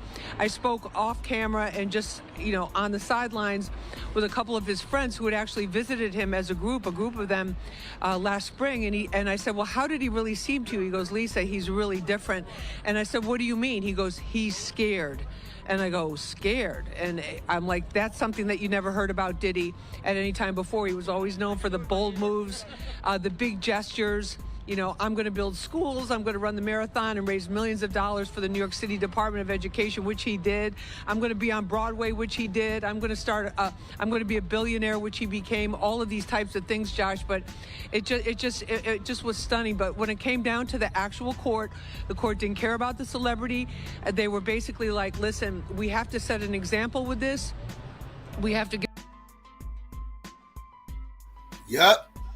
And there you go right there. This is all about trying to set an example. If Diddy was anybody else, there's no way he gets locked up for 3 years, 4 years, which is going to end up being 3. you know, for this case. Matter of fact, they don't even try to hit him up with the RICO. They don't try to hit him up with the Mann Act. None of that shit. Like that, he don't even get hit up with none of this. It's a bullshit case. They were basically like, listen, we have to set an example with this. We have to give a substantial sentence, but one that's fair given all of the factors. So the appeal to the heartstrings was part of it, but it wasn't. It was definitely his past behavior that applied to these two convictions on the transportation for prostitution charges, which are being called the Mann Act charges. Those were the things that were, at the end of the day, the ruling, what the judge went with. And he also got hit with a $500,000 fine and a couple of other smaller fines in relation to the, $200 in relation to the actual costs of the trial. But Josh, just a stunning, a very long day, very intense day, and just stunning what happened here. This whole story is an incredible saga, and a lot of people hoping that he means what he says, that he is going to change, but the judge saying, we can't risk that, and we have victims out here who are concerned about you being out on the streets. We need to make sure you're fully rehabilitated, and recommending drug treatment and also psychological counseling for what they say is PTSD and depressive symptoms. Josh? All right, Lisa Evers there at Fox 5 New York. All right. So that was another report, along with that long ass video that they showed in court. I wanted y'all to see the full video. My bad, I forgot that. I didn't realize that shit was a live stream and not just a video. My apologies for that. I probably would have edited that shit up, right? I probably would have edited that shit and made that shit a whole lot shorter, right? I'd have made that shit a short, and that shit was ridiculous. But anyways, let's get to this last report, and then we get because I just want to make sure we got all this covered. So let's hear what these motherfuckers had to actually say about this. I was listening to these motherfuckers a lot throughout the course of the case, so let's hear what they got to say.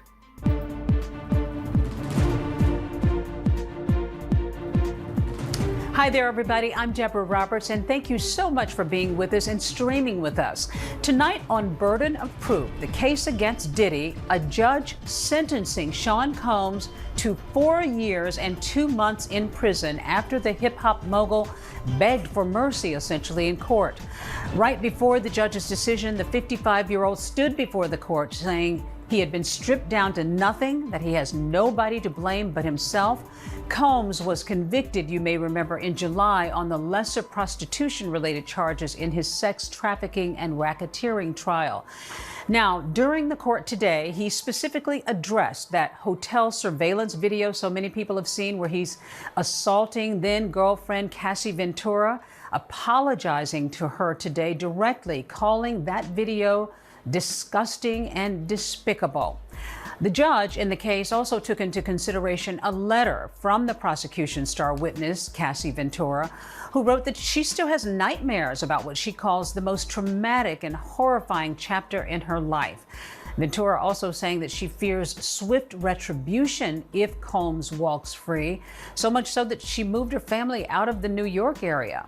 There is so much to this case, so much to break down. And joining us later for a reaction is a former makeup artist to Cassie Ventura who testified against Combs.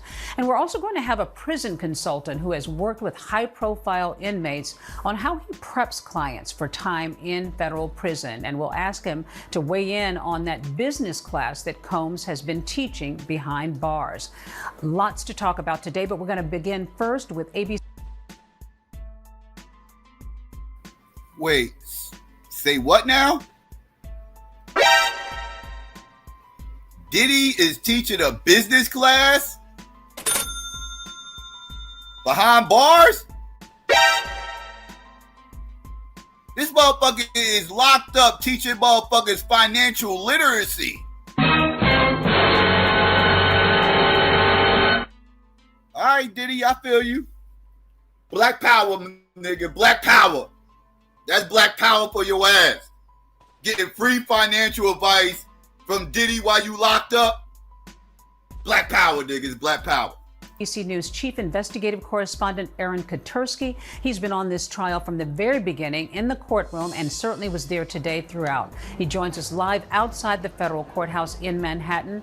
Aaron, Sean Combs was sentenced to 50 months, just over 4 years. What was that moment like for him in court? What was his reaction when he heard that? Deb, Sean Combs was expressionless. He was sitting on his hands as the judge imposed the sentence, telling him that his lifetime of good works could not erase the conduct that we all plainly saw as he was violent with Cassie Ventura and others. And the judge said he wanted to send a message with his sentence that violence against women will be taken seriously. As the courtroom cleared out, though, Combs turned to his family. He said, "I'm sorry. I love you." I was here at court during an earlier hearing when Combs seemed to expect that he might get incarcerated for this, even though he asked for release under time served. And he told his family at that time last week, Deb, that whatever happens, I'll deal with it. And his family had been tearful. Each of his 6 children telling the judge, crowding around a podium, taking turns, that they needed their father home. They begged for his release so that the family could rebuild. But the judge said there is a light at the end of the tunnel for the Combs family, that they can reunite, that he can become the kind of person he told the court he wants to be for his family, for his community, but just not yet. First, he must serve that time in prison. Right, and an emotional reaction, not only just from his family, but even one of his lawyers was fairly emotional, Aaron. Earlier in the hearing, he asked to show a produced video of his life achievements that obviously was probably meant to sway the judge, to help him see him as a human being, a father. How did that play in court? It was a documentary-style video with a movie soundtrack, and it showed Sean Combs as a doting father, playing with his children, as a philanthropist, running the New York City Marathon and doing other charitable works, mourning Kim Porter. And many of his attorneys said losing loved ones. His father was murdered, Kim Porter got sick and died, had a profound impact on Sean Combs. Not to excuse his behavior, but to try and explain that this is someone with clear psychological problems who needs not more time behind bars, but who needs professional help. And his attorneys said that jail or prison would not rehabilitate Sean Combs, that he needs professional therapy outside of prison. Right. What about now, Aaron? What next? I mean, there are some who are going to say this was very lenient, and I'm sure for Sean Combs, this was more than he was expecting. What's next for him?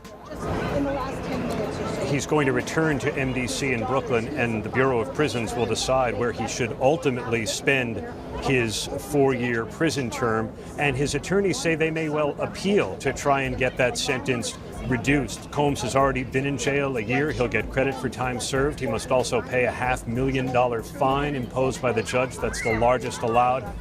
This was going to be justice either way in some ways, Deb. Either he didn't do anything terribly wrong. He was acquitted of his most serious crimes that he was charged with, and he could have gotten off with time served, and that would have been justice for Combs.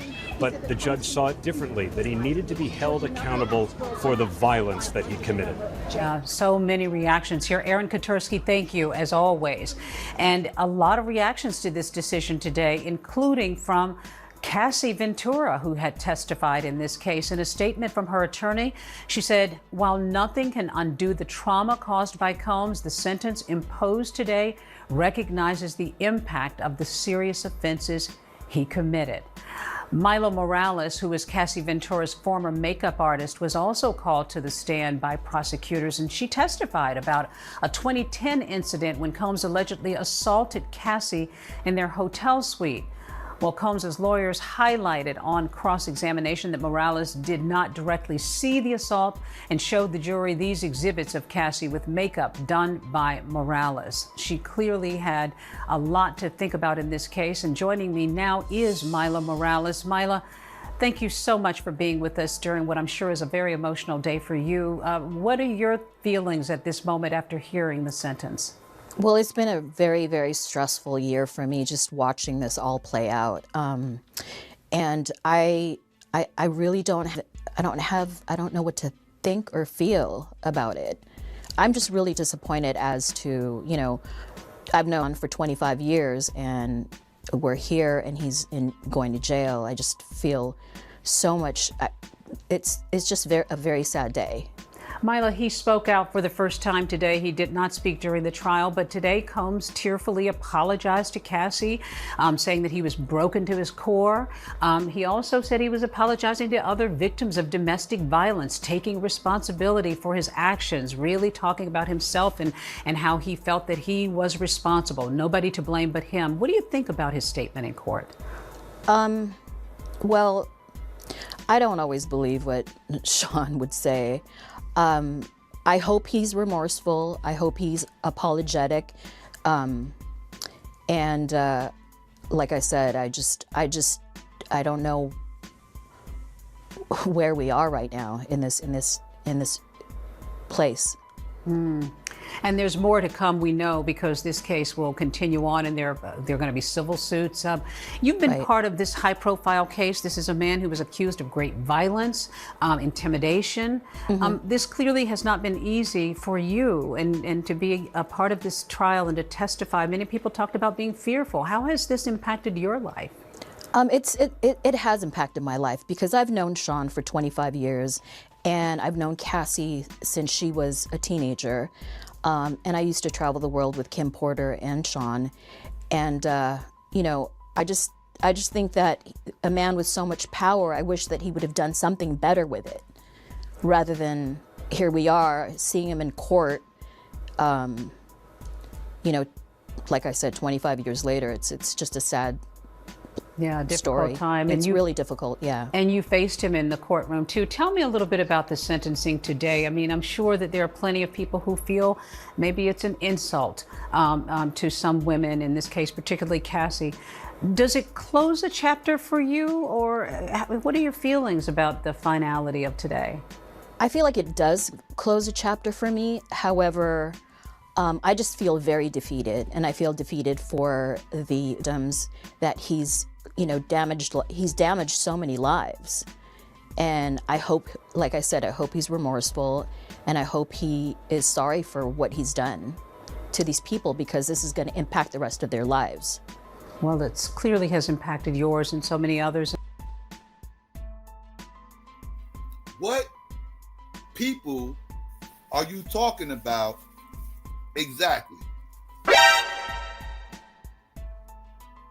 Outside of Cassie, who's all these fucking people who was damaged by this particular situation? And I would argue Cassie is not damaged based off this particular situation, which is the Mann Act, right? The Mann Act. That's what he got locked up for. The Mann Act. He did not get locked up for any assault. And even if he did get locked up for assault, who is all these people whom you speak of? Who's all these people? You just making these broad, sweeping statements, and I didn't see all these people making claims about this. I saw, oh my bad, Dawn from Diddy Kane made some claims, and old boy who allegedly got his car blew up, which actually was an arson. He wasn't even able to prove that Diddy had anything to do with that shit. So who's all these people? I'm confused. Damaged so many lives, and I hope, like I said, I hope he's remorseful, and I hope he is sorry for what he's done to these people, because this is going to impact the rest of their lives. Well, it clearly has impacted yours and so many others, and we wish you the best and hope that, as you said, that maybe you can sort of move forward. Mila Morales, thank you so much for being with us today. Much. Really appreciate it. Well, now that Sean Combs has been sentenced, the big question is what comes next? He's been in custody in Brooklyn's Metropolitan Detention Center since September of 2024, and now, of course, he's sentenced to 4 years and 2 months in prison. Well, joining me now is Sam Mangle, a federal prison consultant who has worked with high-profile names from Steve Bannon to Peter Navarro, Sam Bankman-Fried. And we should note that he was not involved in this case, but we'll have some insight into what this is all about. Sam, thanks so much for being with us.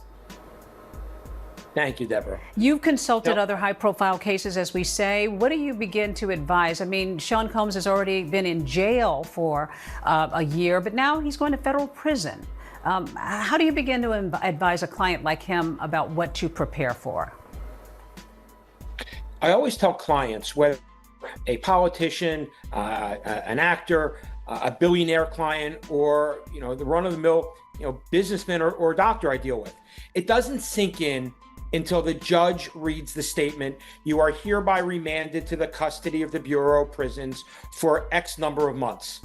And at that point, I explain that at least most of my clients serve about 30% of that time in custody. It's a lot different for Sean Combs because due to the nature of his charge, he is not eligible for any time off of his sentence other than the 15% good time credit that's given to every inmate.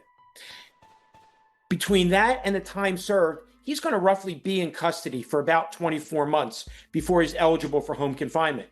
So what I would tell him, and he's been in custody now for the past year, so he's very familiar with the Bureau of Prisons, he's going to be going to a much lighter security facility. He'll be going to a low security facility where he's going to be allowed outside from 6 in the morning to 9 o'clock at night, where he's going to be, typically not in a cell, but in dormitory style housing and much greater freedom. But depending upon where he goes, and I had the opportunity to work with the mother of 2 of his children a few years ago, and I spoke to her a few weeks ago specifically about where he's going. And where he goes will really dictate how he needs to assimilate and what type of programming might be available to him, really to keep him busy and make him more productive. Yeah, and very quickly before I let you go, he was busy while he was in the jail awaiting trial. He taught a 6-week educational class. Very quickly, is that something that might impact the way he goes forward and maybe his release? It won't affect his release because of the nature of his sentence. However, it will certainly keep him much more productive and occupy his time. And if he's able to teach other inmates, because inmates do teach other inmates in classes, he'll be held in a much higher regard from the case managers. Yeah. But again, due to the nature of his charge, there's really very little that he can do to affect when he will be released. Well, a lot of folks will be following this, Sam. We really appreciate your insight. Thank you so much for being with us. Thank you. Well, still ahead, from a witness backing out of her victim impact statement to the legal troubles still ahead for Combs. Welcome back, everybody, and thanks so much for streaming with us. So the defense asked for no more than 14 months, and the prosecution had hoped to get 11 years for Sean Combs, but ultimately the judge handing down a 50-month sentence in prison.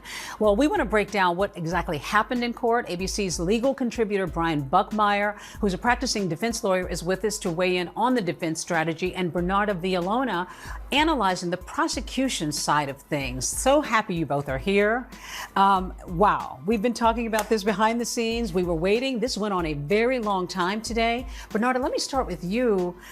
The big question is, who was the winner here? I mean, if there was a winner, Sean Combs was clearly surprised, but the prosecution must have been disappointed. Oh, absolutely. Today was definitely Judgment Day. So in terms of what happened today, the judge definitely set out and told Sean Diddy Combs he's a bad boy for life. Ultimately, I think he still won. Sean Combs won because the prosecution did request those 11 years, and that's what they were asking for.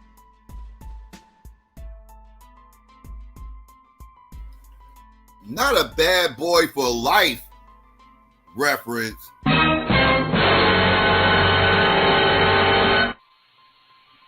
was wild. Combs was clearly surprised, but the prosecution must have been disappointed. Oh, absolutely. Today was definitely Judgment Day. So in terms of what happened today, you know, the judge definitely set out and told Sean Diddy Combs he's a bad boy for life.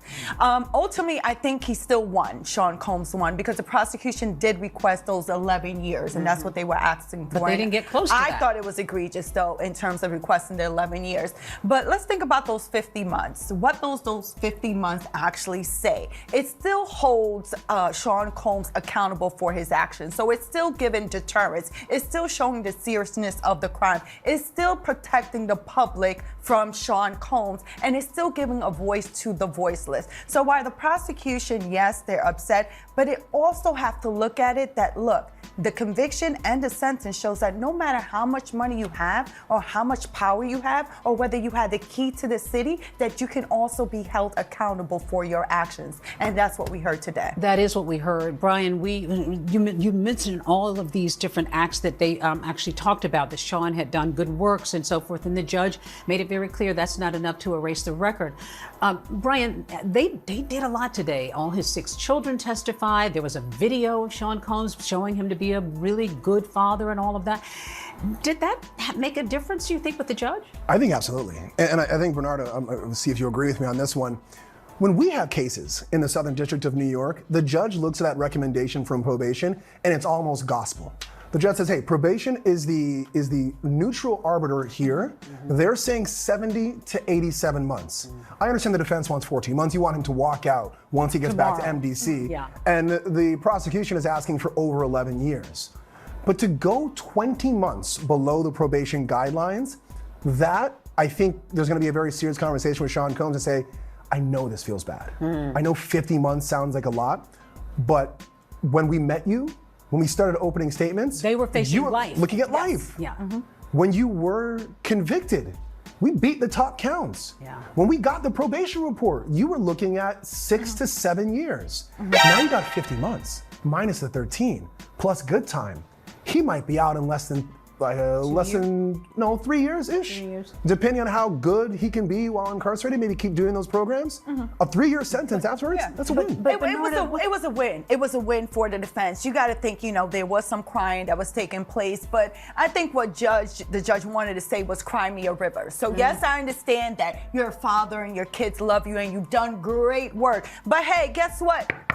I watched this entire trial. I saw how Jane testified. I saw how Cassie testified. I saw how Cassie mentioned these dear and sad and emotional and traumatic moments that she'd had with all these different escorts in terms of drugs and alcohol. And he made sure, the judge, to emphasize this when he handed out his sentence, that we can't forget that yes, you've done a life of good work, but it doesn't change what you were doing behind closed doors. Did the prosecution blow it for these victims? I mean, Cassie can't be really happy right now. Well, the prosecution only has so much control because after the verdict is in, you've lost your mandatory minimum when the jury found Sean Combs not guilty of racketeering conspiracy. Because had he been found guilty of racketeering conspiracy, we would have been talking about at least 20 years across the board, and Jesus wouldn't have been able to help you on that one. So they didn't blow it. Okay, I would say that they did blow it in 2 occasions. One, in overreaching in terms of the charges that they put against Sean Combs when it clearly didn't have the information for it. And I think also asking for 11 years as well just kind of made the judge says, you know, that's not a realistic number. I think the prosecution came and said, you know what, the government, probation is asking for 70 to 87, and they came and just said, you know what, give him 95. Right. Just give him it would have been much more of a reasonable request, and I think they would have got much higher overall. So I think overreaching hurt them twice here. I think a lot of folks are going to be debating this today. We could go on and on, but Bernardo and Brian, thank you so much for being here. Appreciate it. All right, well, coming up, a popular radio host who knows the hip-hop scene very well. She's going to talk to us about the cultural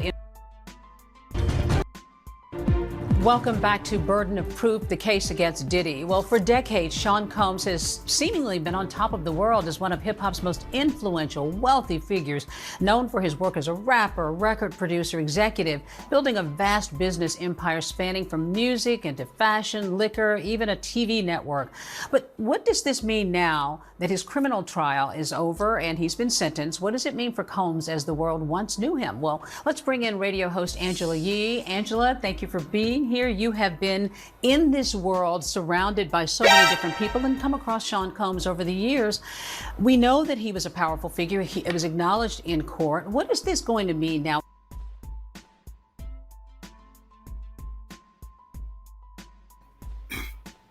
Why does Angela Yee look like she's sitting in a motherfucking high chair? Like, Angela Yee ain't that motherfucking tall. I've actually been around Angela Yee before. She's not that tall. She looks taller than the host right here. Look like she's sitting on a whole motherfucking high chair and shit. I'm just saying. It's distracting. It's distracting. But anyways, I digress. Let's continue. In this world surrounded by so many different people and come across Sean Combs over the years, we know that he was a powerful figure. It was acknowledged in court. What is this going to mean now in the community? What do you think people are saying? Well, you know, Diddy was always the epitome of what it means to make it in the music business. The most successful, always on the top list when it comes to the most powerful entrepreneurs. So I think now he's going to have to redefine what that is. You know, I know we're looking to see what he's going to do when he finally gets released. I know he did not anticipate this happening. You can tell he had already set up some dates for things that he was going to do next week in Miami. They said to teach and not to, do anything else, but that's what they And he's said. been teaching behind bars, Right. too. And the judge even said, look, I hope you'll continue that work that you've been doing. So now it's going to be a full pivot. And I think he already was trying to make that pivot with the brother love and everything that he had reinvented himself with.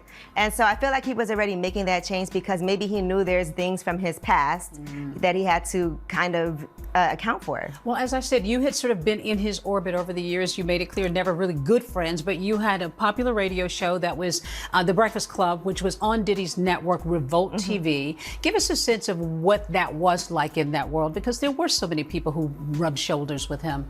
Yeah, you know, I think everybody looked up to Diddy. I mean, he was the person that was like the keynote speaker at this. He was the one that was like, okay, if you want to do a deal, if you want to make some money, that's the person you need to get next to. And so, you know, when it comes to clothing lines, when it comes to having his own network, we all were like, wow, this is amazing. Look at what this black man is doing. And so now it's kind of like the blinds have been opened up and now we can see what was really going. But I also feel like there were always whispers of what was really happening. We've heard about the quote unquote freak offs and what happens at the parties after the actual like birthday party, what happens afterward, after hours. And it exposed a lot of people to a world they didn't know about. You've described it, the hip hop world back then, as sort of the wild, wild west. Yes. What do you mean by that? Ooh, I mean that I think that a lot of times bad behavior was kind of par for the course. I mean, there's times when I first started in this music business, they told me I had to have tough skin. They told me there were going to be things that were happening that, you know, you have to learn how to be like a big girl and be okay with it. Even how people speak to you, how people treat you, being a woman in the business, you know, getting harassed was kind of like just part of what it was. And now I think, and I think this is fortunate that people have to be a lot more careful about how they talk to you, how they treat you, and what they do, because there has to be some type of accountability. Things have changed for sure. Well, what about bouncing back from all of this? I mean, we've heard that Diddy has been teaching a course while he was in jail. Maybe he'll continue to in prison.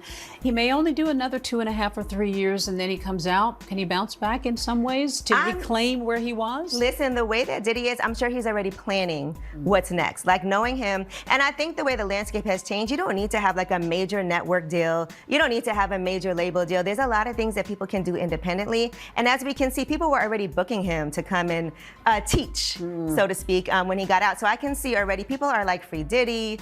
Some people feel like he didn't get enough time, but I do feel like there's going to be people and there's going to be ways that he can monetize things, telling his own story, telling his own redemption, and not have to do a major corporation deal. That's what I was thinking. If there's a movie, he will probably be involved in that production. A documentary, him talking about how he's changed. I mean, even seeing like that video they put together in court to show his family and everybody coming together to support him. He's a master marketer. Yeah. And so he's managed to reinvent himself time and time again. And he probably will again. Angela Yee, always great seeing you. Good to see you too. Okay, thanks so much for being here.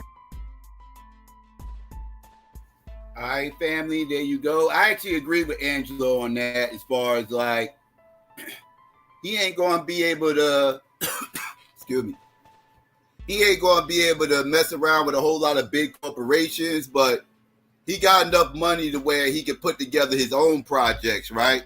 And at the end of the day, I totally see him, one of his projects being a biopic on his own life story, right?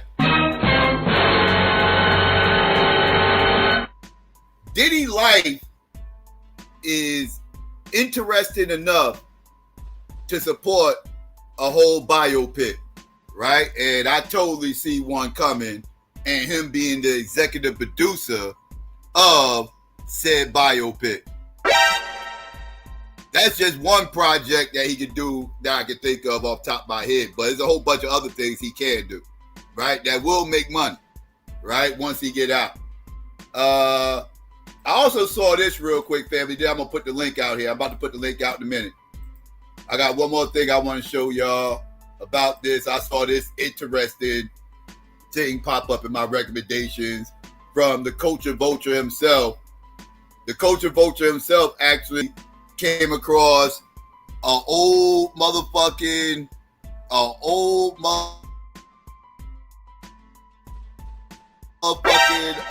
he reached in the crates for this one, right? Motherfucking the culture vulture sat there, dug in the crates, and pulled Judge Mathis out his motherfucking ass to ask for his opinion about the Diddy trial, right? He must have had this shit planned for weeks, because this motherfucker, the same day, this motherfucking culture vulture had Judge Mathis on to ask for his decision about all this, right? So let's hear what Judge Mathis got to say, and then I'll drop the link. I'm just curious to hear what he got to say. I didn't even hear it yet. So let's listen to this together. Let's go.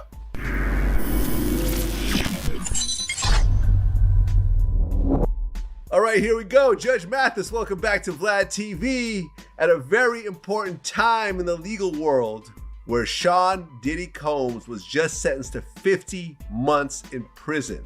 Now, I'm pretty good about predicting this kind of stuff. Like, I predicted what he's going to be convicted of, but I've been way off when it came to the sentencing. But out of everyone I talked to, you nailed it pretty much. Yeah. You said that the judge is going to look at everything else that came out in that courtroom, and the sentencing will be related to that. Yeah. So you were right. Were you surprised at the 50 months? Well, I was surprised it wasn't more, quite frankly. Based on the prosecutors wanted 11 years. The judge, as we know, said he would be considering things outside of the conviction. Mm-hmm. And so wouldn't give him $1 million bond. Or I think later he offered $50 million and you wouldn't give him a bond. So no, I thought he was going to bring the hammer down a little harder. But 5 years is 5 years, 4 years and 2 months rather. Right, because there is 14 months time served. Mm-hmm. So you're looking at about maybe 3 years? Yes. 3 years. Now, what they're saying, I don't know if this is true or not. What's that? The 1 year off, or 1.4, I'm sorry, year and 4 months, as you just said. Exactly, yeah. 14 months of time served. Mm-hmm. So, but if he qualifies for the RDAP program, which is a residential drug abuse program, he could potentially get like 6 months off, maybe a little bit more off, some halfway house situations. Do you think that that'll happen and he'll get out maybe a year and a half?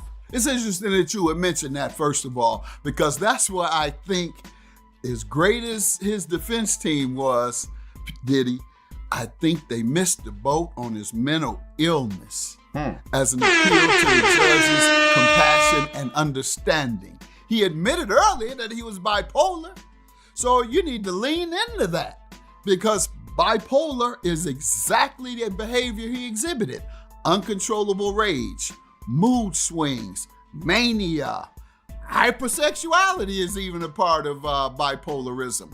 And that requires treatment. You can't counsel that out. So that's a chemical imbalance. He needs medication. I hope he is. But he should have leaned into that with his sentencing. I'm a good guy, etc., etc. And that wasn't me. Those things you saw wasn't me. That is a result of a mental disorder that I am being treated for now. and I'm being medicated for it. Now, if you were too ashamed or didn't want the stigma of medication and instead you wanted to rely on the judge's mercy, that's the chance you took. But I would have leaned into that. And as such, the sentence should have also included it. The judge should have required him to obtain treatment as part of his sentence, meaning you don't come home unless you abide by the treatment circumstances that I've ordered. If it's you must have a doctor that you must see every week, or you must be medicated every week. Judge didn't do that, and that's one of the things I don't like about judges when they sentence. They just throw the book at you, no rehabilitation expected, no requirements for education. I was required to get a GED. Changed my life. He gets no requirement. These guys come back out and do the same thing because they haven't changed. If he doesn't get treatment, he's going to come back and do the same thing because he's already said he has a mental disorder, and that's uncontrollable. You can't control a temper if you have a chemical imbalance without medicating it. And so that's the appeal he should have made. And even if he didn't make that, the judge should have ordered that. Otherwise, he's going to come back out and beat more women. Well, he was convicted on 2 counts of transportation to engage in prostitution. He has to pay a $500,000 fine, which is the maximum. Judge Aaron Subramanian noted that this was an upward variation from the guidelines, but said he was taking into account Combs' immense resources, which enabled his crimes. Now, when Diddy was sentenced, this is what happened in the courtroom. This is a sketch that we're going to show right now. He basically broke down and started crying. Well, it looked like he was praying also and thanking God, and he should. Oh, so that's a good thing? You think that was like a crying tears of joy? I mean, I think it was, and I think he was. No, I think he was crying and praying to God for the sentence he has received, and God, please help me. God, please get me through this. I think he's a spiritual man from all he said and all we've observed, and I think it had to do with that. I don't think he fell out on the floor crying. Okay. I just don't think that's what it was. Well, 3 years is a long time, because one of the things that the prosecutors brought up was that he had already booked a speaking engagement in Miami next week. Do you think that affected the judge's sentencing? Absolutely. Really? Absolutely. So he was already like, I'm already out of here. Let me plan this gig, that gig. Bad decision. If it happened, I don't know if it happened or if he confirmed it. I heard that was alleged to be the case. But yeah, that's a bad move. And if so, he should have perhaps brought that up and said, Judge, I'm intending to go on a speaking tour trying to give a cautionary tale and inspire people to do the right thing and talk about mental health, because that was the challenge that I have, and et cetera, et cetera. So if you grant me that opportunity to do so, I would like to do it. And I have an engagement next month because I'm hoping and praying that you will allow me to leave and then go and serve. Go hook up with Judge Mathis so he can take me around and serve young folks like he does all the other kingpins. Okay. I had Boosie the other day. Yeah. We were in Chicago together, and we talked about doing that. Me and Boosie gonna hook up and get out here and try to help some folks. I wrote a letter for him. Judge Mathis out here hanging out with Bootsy? And they about to do some business together? Boy, 2025 is very interesting.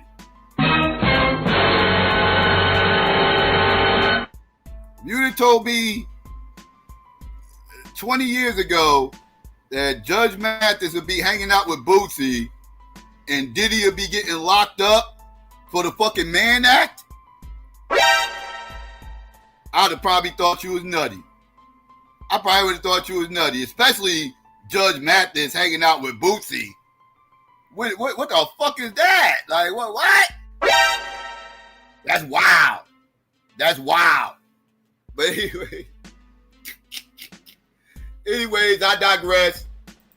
That's all Judge Mathis had. He ain't had too much else. Know what I mean? That shit is actually hilarious. But yeah, I actually agree with a lot of things he said as far as like, you know, some of the things the defense team could have done a little bit different to possibly, you know, got him even a lesser charge. But again, Diddy can't be too mad because he went from facing a life sentences and being broke to having to sit for a couple of years and then come home and be all right when he get home, right? So, you know, he can't be too mad, you know, and he still got an appeal he can run, which he probably will. So, yeah, there we go. So, family, before I drop this link, let me just let y'all know, tomorrow night will be the last interrogation room before the tournament. You know, the last contestant in the tournament will go through the interrogation room tomorrow night at 10 p.m. Eastern Standard Time. And it'll be no other than XyayX, right? So tomorrow night, XyayX will be up on the hot seat to be interrogated. He's the last one in the tournament. So we're going to knock this out tomorrow night. Be sure to be on the lookout for that. And as y'all know, the tournament will be starting in 2 weeks. We are 2 weeks away from the tournament officially starting. And the first debate we have lined up will be no other than Taz versus Anonymous Hebrew, right?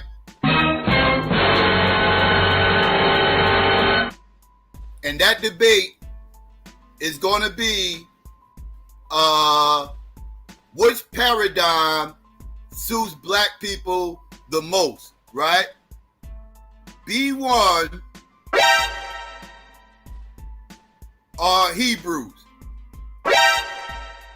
right? Which paradigm is better suited for the black community, right? Right, and that's going to take place on October 19th. Be on the lookout for that, family. And for those that don't know about too much about these individuals, here's the tale of the fucking tape. Let's get into it.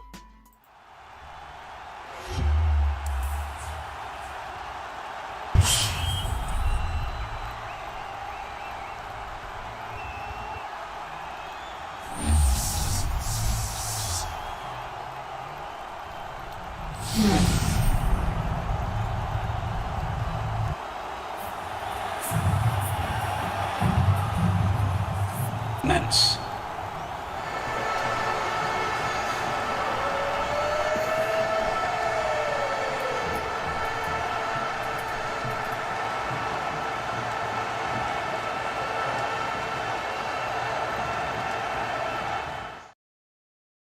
Shit, real niggas who I get it on with. When I'm around, my colleagues ain't comfortable. They all gotta sit with my verses for a month or two.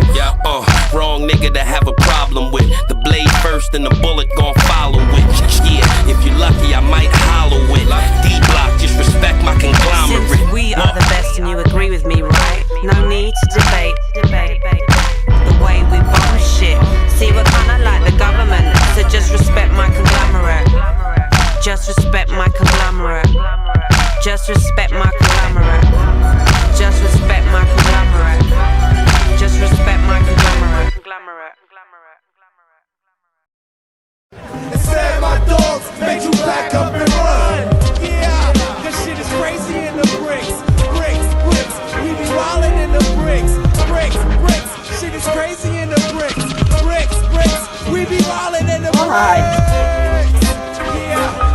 County, yeah, 07104 on down, on up, Irvington, North, yeah,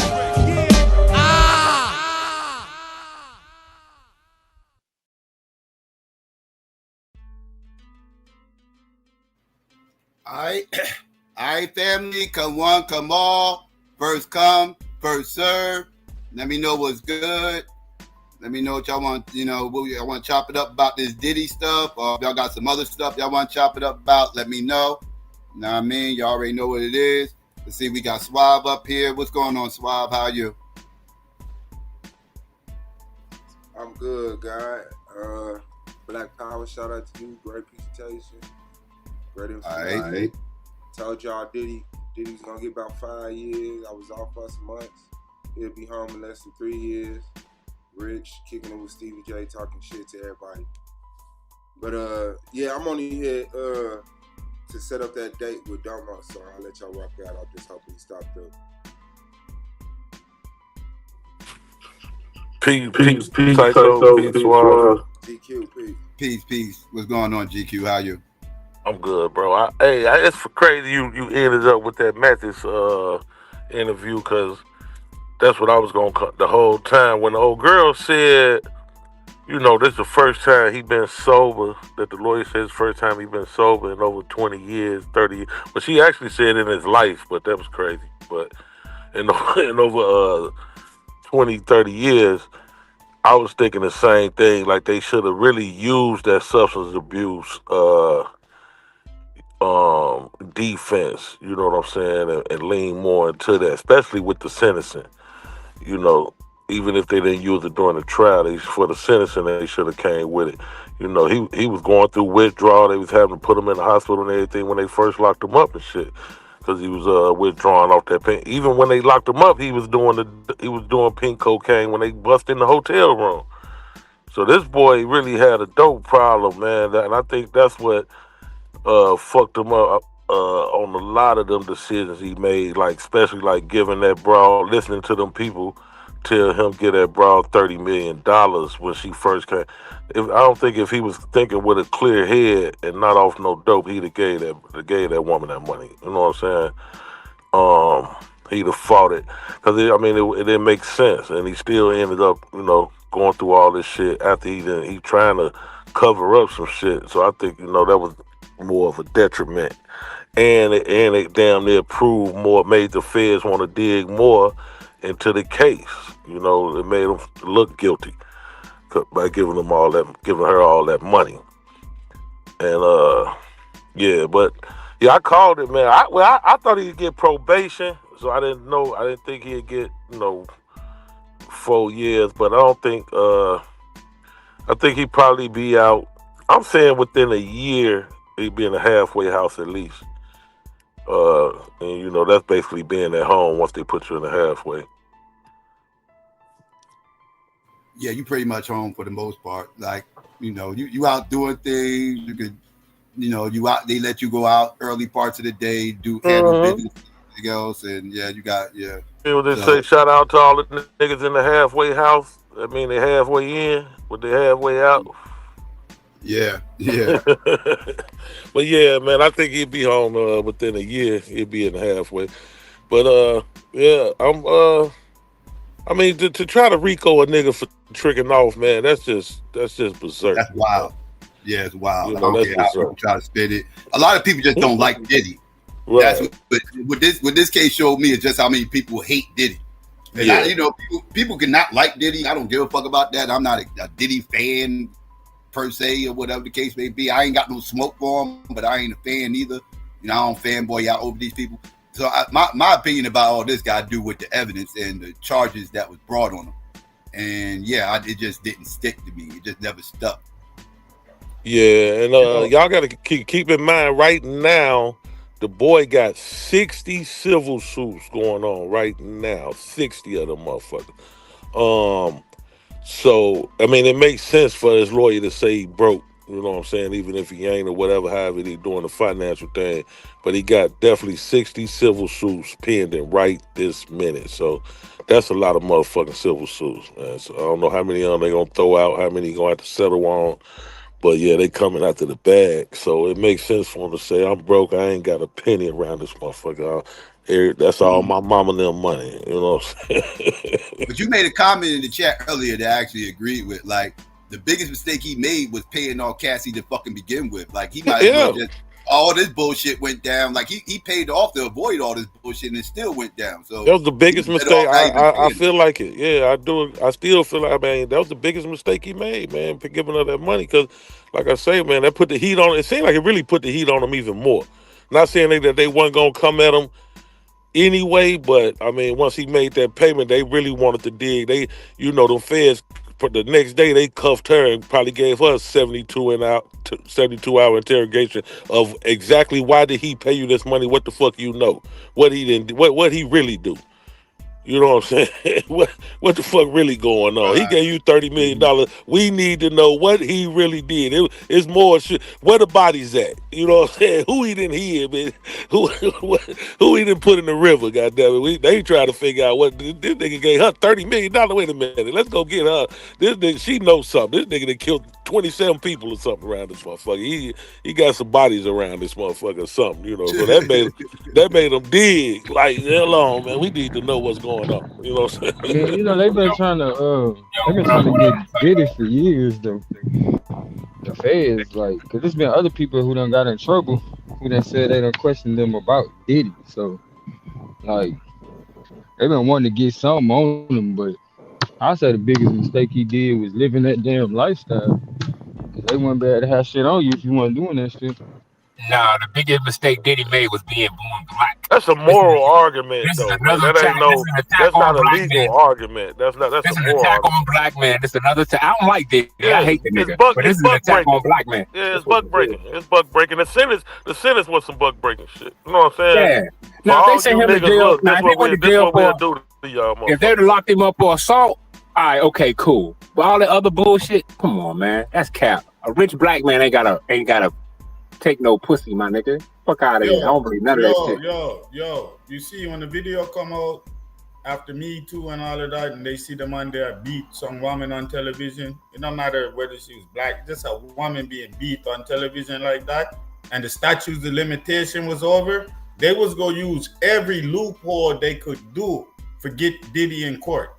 And they keep telling you that's why they prosecuted him, because he beat the woman on they don't care about none of that other stuff y'all talking about. Those were legal tactics so they could get that man in court and prosecute him for domestic violence. Oh yeah, exactly. Without having because the statute of limitation had paused, and they wasn't gonna let that go. They wasn't gonna let you just beat some woman on television and say, well, there's statutes of limitation, and think that was gonna be enough to just ruin your credibility. No, stop. Yeah, niggas gonna have to start going get black women from Africa when you rich. Or y'all motherfucker gonna be in jail every day. When you start talking about why they brought the RICO and all of that, they used every loophole just to get him before a judge, so that all of this could get prosecuted. Yeah, but they inadvertently, if you understand, because that's how they work with the legal system. If you've ever been to court, you already know this. No, that's a fact. That's a fact, Buddha. They did OJ like that. They gave OJ that murder time in Vegas when he went in there to get his shit. They didn't try him for what the fuck he went in there and did. That was the time for the murder he did. Exactly. You know, so you're right. That's how they play the game. Especially if you're a nigga. You know, nigga, you don't supposed to get away with shit, nigga. That's how they play the game with niggas. Yeah, when we gonna start holding these judges accountable, bro? We gotta start holding judge. judges. I got a grudge. Giving these motherfuckers all these years for bullshit, bro. I'm like Trump. We gotta hold these judges accountable. You know what I'm saying? Motherfuckers gotta realize you elect these judges too. So you gotta. That's what I was about to say. You don't elect the judge. You keep talking about national politics. Most people don't know that the judge is prosecuting you. You could have elected him. You could have elected the lesser judge. You could have elected a judge with different agenda. You could vote on local legislation. It's hard, but when you don't, you just think voting is about what Donald Trump and the big president is doing. You miss the point. Yeah. Right, because ain't no way a judge can give a nigga 30 years for a blunt and still be able to walk around fucking willy-nilly. Yeah, they do it in Mississippi and Alabama all the motherfucking time, boy. You know what I'm saying? Motherfucking the judge in Mississippi, in the town I grew up in, he had time on his license plates. TYME, time on his license plates. Man. So you already know what type of shit you looking at. I done seen that motherfucker get caught with one bag of weed. That motherfucker give him 10 years in Mississippi. You know what I'm saying? Ain't no way that judge should be able to walk around in his neighborhood nowhere comfortable after giving niggas some fucking obscene time like that, bro. You know what I mean? And that's the wrong way to deal with it. The best way to deal with it. No, that's the right way to deal with it, dude. It's time out. It's time out for the buck. Hey, look, before y'all start that shit, let me just say this, because I got shit to do. I just want to say they might have did Diddy a favor. I think if they would have let him go yesterday or whatever, the nigga would have went right back to doing dope. He needed a little more time to dry out. You know what I'm saying? That pink cocaine calling that motherfucker. That's why he was headed straight to Miami to the plug. So the motherfucker he needed at least another year to get clean, goddamn, because he Yeah, and ain't clean. That little year and 2 months ain't got him. That nigga get out today. That nigga right back tooting dope and doing yeah, I mean, he deserved. Diddy should have been in jail. I mean, the nigga. I think he had Tupac. I think he set up Pac. He set up Tupac. Oh, go ahead, bro. No, that's a fact, but I mean, not as accessible as it is out. Well, for Diddy, it might be. I don't know. I feel you, Buddha. Yeah, I feel you on that, but I don't know. The nigga need at least a chance to try to get drunk. I got that peak for you right now, B. I need a $1,000. $1,000 you understand? Yeah, why Cassie ain't in jail, bro? That's what's pissing me off. Why this bitch ain't in jail? Because she copped the plea, brother. She turned states. She turned states on the nigga. You know, her testimony came. Her testimony. GQ, you went out, or is my computer? That was GQ. He had me checking my Wi-Fi. Yeah, that was GQ. Yeah, GQ lost it. Yo. Y'all can hear me now. I was just saying her testimony. Her testimony came with immunity. But go ahead, my fault. Okay, I got you. Yo, because Diddy, I think, is overshadowing this. Because Psycho said we could chop it over about something else. Do y'all know about the boy, Kyron Lacey, the boy from LSU that killed himself? No, I haven't heard of that. No, LSU? Hey, that's crazy. My girl just said what y'all need to talk about is that boy from LSU who killed himself after that. No, listen in on. Let me explain it to you. He was the LSU wide receiver, man, and then he was driving his little Mopar Charger. But remember, he killed somebody. Hold up. I know you talk about. Listen down, though. Listen in on. And then there was an accident where somebody died in the accident, and they blamed it on him. They blamed it on him, and he got doxxed on the internet so much to where he committed suicide. But I saw that. Just came out with the investigative report that proved he was innocent. Yeah, I remember that, yo. They swept that under the rug. He was catching the backlash from all of them boys in Georgia, though. That was, wilding out in other cars. So when he did it, they just, when he was in the car and there was an accident, assumed the whole racist attitude towards black young drivers in the Mopar and all of them, some went in on him, and then online they got on him. And he committed suicide, but he was just proven innocent, that he didn't cause the accident. He was way behind the accident, like a football field behind the accident when the accident happened. Yeah, I remember that, but they swept that under the rug. That was a few months back here, like a month and a half ago or something, or a little longer. I remember that. They swept that under the rug. I thought it was something new. I didn't hear nobody talking. Peace to the panel. Peace, Psycho. Hey, Buddha, you got to understand something. Federal judges are not voted on. They're appointed. So it's a difference when you're dealing with the federal system, right? Oh, yeah. We know that part. Even in some state jurisdictions, you might not necessarily vote on the Superior Court judges, right? Like most Superior Court judges are appointed, right, by the prosecutor or the, you know what I'm saying? So all systems don't necessarily put the judges in a voting situation, right? Like you may have small towns who can vote a judge in, but for the most part, most judges are appointed, especially when it comes to criminal and civil cases, right? Because you can get a judge who was in child support court for 10 years, and then the judicial board promotes him to, criminal court. You know what I'm saying? So it's not. A lot of time the entry level positions are voted on. You understand? Yeah, but you start as a regular lawyer, you got to get voted on to be the DA, and then you kind of lead the DA office, and you might get appointed to a judgeship. See, but that's not. So a lot of the beginning process goes into the local community, giving them a start in the voting. Now you do have aspects where people just study law and went through other avenues and just get appointed. But you should not pay attention to voting for your local judges. I got you. I got you. But the only thing I'm trying to do is say, even if that's the case, it doesn't have any effect on the federal or superior court situation. Is what I'm trying to say to you.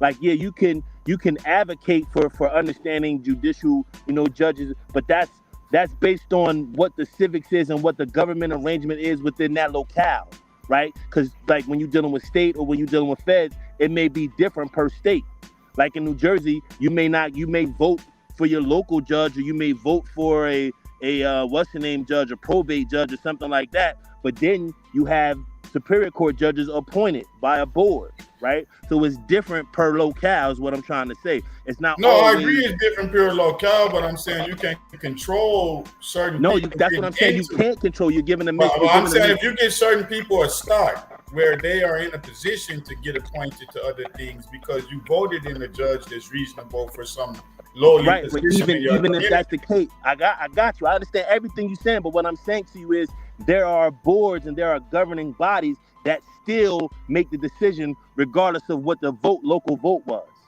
right? Like you can put them in position to be a nominee or to be in that situation, but at the end of the day, that board still is determined, and where that's the situation or where that's the determiner, a board or somebody else determines where those judges are placed and where those judges go.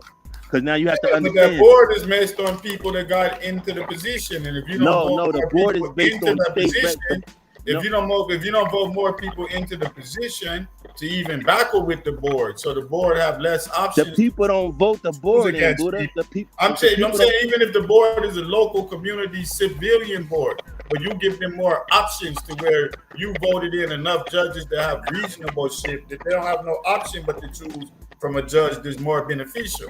All I'm saying is that you have to be involved in your political situation to a degree, whatever it is. You just kind of have a defeatist attitude. I got you, but it's not. What I'm trying to do is make the clear, concise idea that federal judges and local judges and state superior court judges.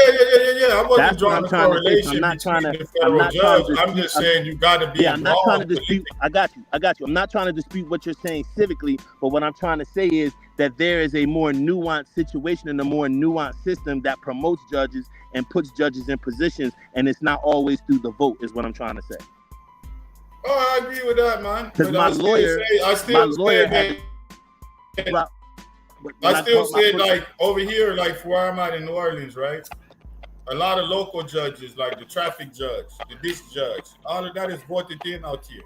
So certain judges have different policies on traffic. They're more lenient. They're gonna act this way, that way. Certain judges are more strict, and then those dynamics go into how people move in out of city and the amount of tickets. I got you. I understood everything you were saying. You get the red, and the people want on that. But if you don't pay attention to that, and then you get one of the I got you. I understand everything you're saying, but we're speaking about federal and superior court, so I want people to understand the position. No, at the time I wasn't necessarily speaking about federal. I was just speaking about just being civically active. I wasn't necessarily, but I hear what you I got you. I appreciate the clarification. But I'm just letting you know I wasn't at the time necessarily speak about the whole structure of the judicial system.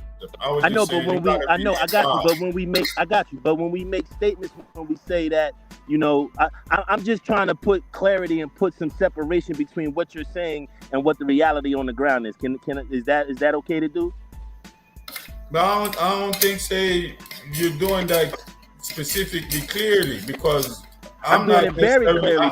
I'm talking about just you being engaged in your local system. I know, but judicial practices to the extent that you have, rather than but it's saying it's all in the hands of other people. Because I think even in that process, even if it's the local city commissioner, where you could that make you understand what the commissioner does.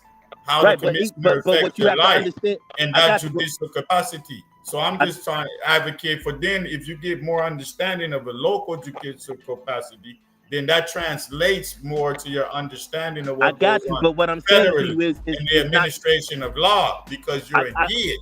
I got you. But what I'm saying, I got y'all moving the conversation. Yeah, what I got you. What I'm saying to you is that each location is different. So what made and the only way you know the difference is if you're engaged in what's available to you in your local community. And that's what you got it, bro. You got it.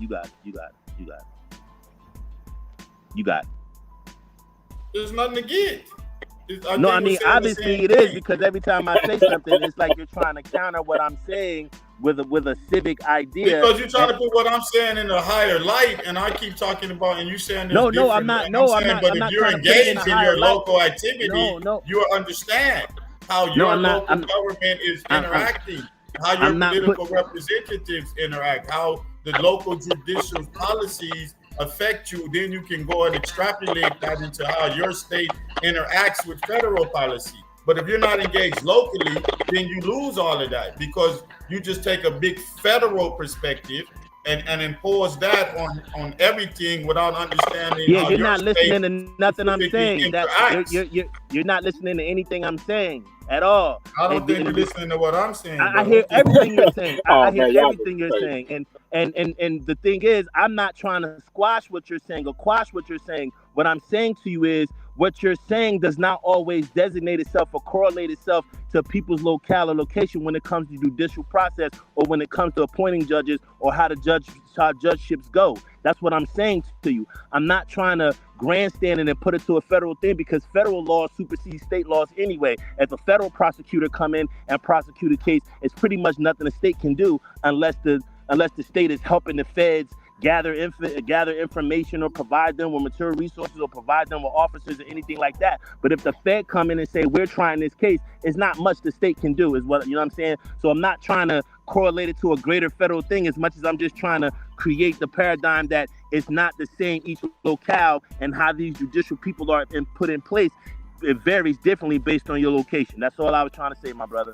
And I keep saying that based on your location, that if you engage in what's available to you, that's going to give you a greater understanding of how. But what I'm saying to you, in some instances, in your you're location, not engaging in anything, and then that's going to help you engage and understand how federal law, how the legal system just works in general. It has nothing to do with federal law. Like you're just saying anything now. You're just saying anything now. No, I'm not just saying anything. I'm gonna mute up. You're just saying anything now. I'm not just saying anything when I've been saying the same thing, man. That's crazy. Yeah, man. I think y'all taking the conversation past Diddy. I understand. We need to understand how judges work, but Son got hit with a man that more trafficking what men. you were saying too, That's but crazy. I was also represented to say what you were saying when you was like, we got to get these judges out of here that's giving brothers a million years for this, that, and the third. And I don't want people to think that all these judges can be voted out, right? Like it's not a thing where they could be voted out. That's why I was trying to be very clear in what I was saying. Oh no, you right and exact. That's real. And I'm saying they can. I'm saying you can change your judicial policy by directing action and understanding how your locale. Yeah, you can by changing people to get in there and affect the policy. Why do y'all think this is? Y'all have a defeatist attitude, but it's cool with me. I'm saying that if you understand how your local judicial government is, what's available to you for voting or non-voting, that's going to give you a greater judicial interaction. That's going to even make you understand the judicial process grid, which will make you understand how you can extrapolate that. I literally said that into the federal process and how the federal is applying law, how your state interprets the federal guidelines, how your state's law is consistent with such and such federal guidelines. Yeah, I don't understand what you're saying, but you got it. Okay, all right, man. Well, at the end of the day, we know these judges are corrupt. We know these judges are corrupt as hell. Revised statutes code, right? That has to be consistent with the federal rules of criminal procedure. But in your state, you have criminal procedure rules that are slightly different, but they're consistent with what the feds prescribe because they can't be out of context because then it would violate constitutional law. But it's different in every state, and you know that when you start going to jail. So at the end of the day, interacting and understanding your judicial process, then you extrapolate that to the federal process. You can understand how the law works. Well, at the end of the day, 98% of judges is crooked as hell. That's just a fact. Local, federal, it don't matter. All them motherfuckers corrupt, in my humble opinion. I take the 98 back.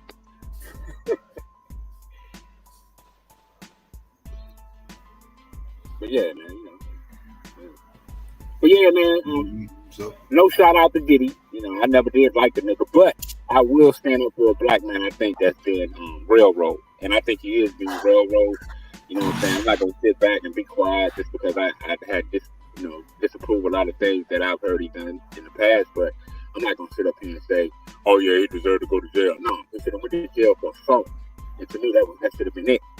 And all this other shit, there's some trumped up charges. You know what I'm saying? So, but hey, you don't have to sit it out. Yeah, it could have been worse. It could have been a lot worse. They was shooting for a lot worse. Yeah.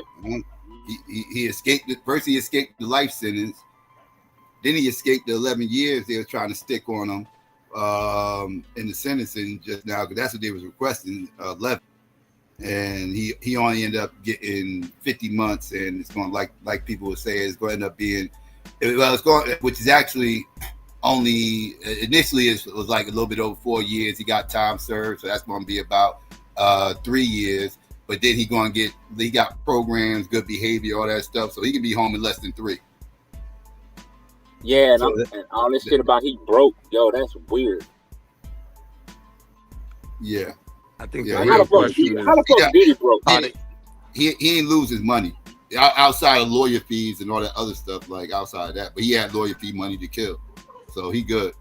Money Yeah, man, all of them, you know what I'm saying? All them niggas, Usher, I don't know if Usher was with Diddy, but all his artists, well, not all his artists, a lot of his artists' music still in rotation. I mean, I don't know how many numbers they do. I mean, I even hear some of that shit in commercials.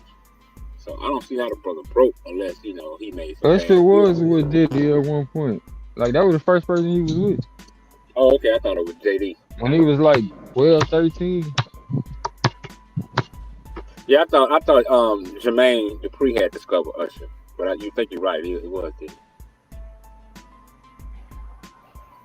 Really, I think his mama was involved in the music industry, and she sent his ass up there with Diddy. Yeah, Diddy been good, but I don't believe he deserved to be. I think the real question is, are they going to give him another charge in those 3 years?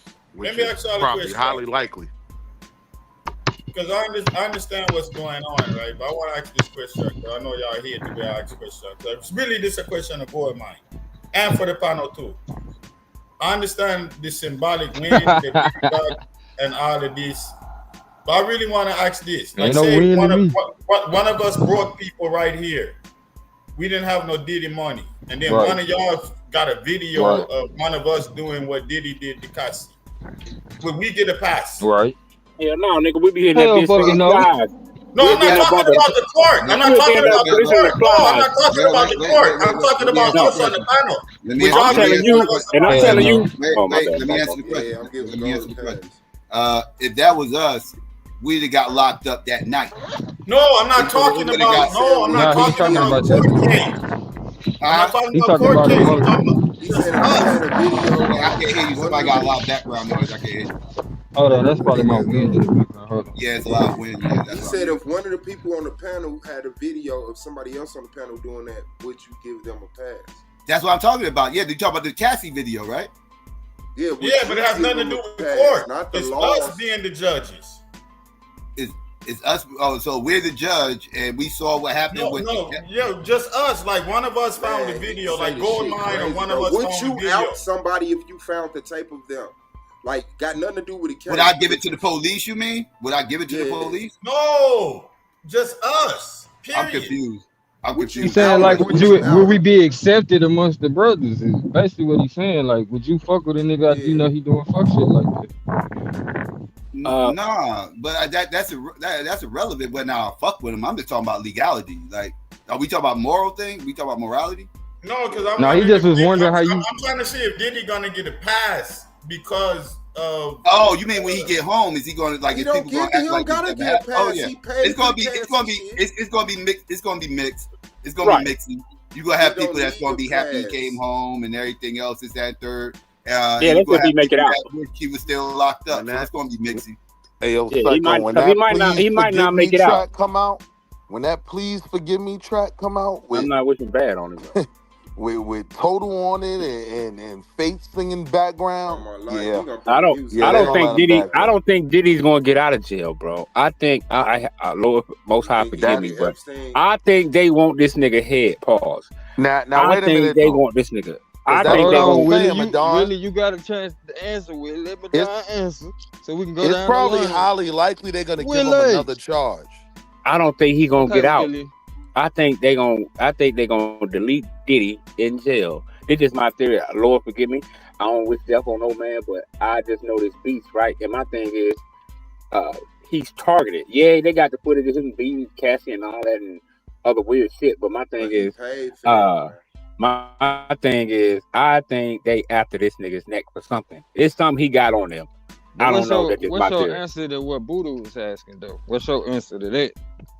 Because we trying to get everybody an answer on that. Oh, what he say? If I had footage of someone on this panel doing something to a woman like that, would I show it to everybody on the panel? Nah, would you still be rocking with that nigga? Would that still be your homie? Hell yeah, I'm still rocking. Yeah, hell yeah. If I found out he was beating a woman, that's what you're talking about? If you saw a video, if you found a video of me beating up a girl, your ass coming straight to the motherfucking land. No, I'm saying if you my homie, I'm not gonna put your business out there.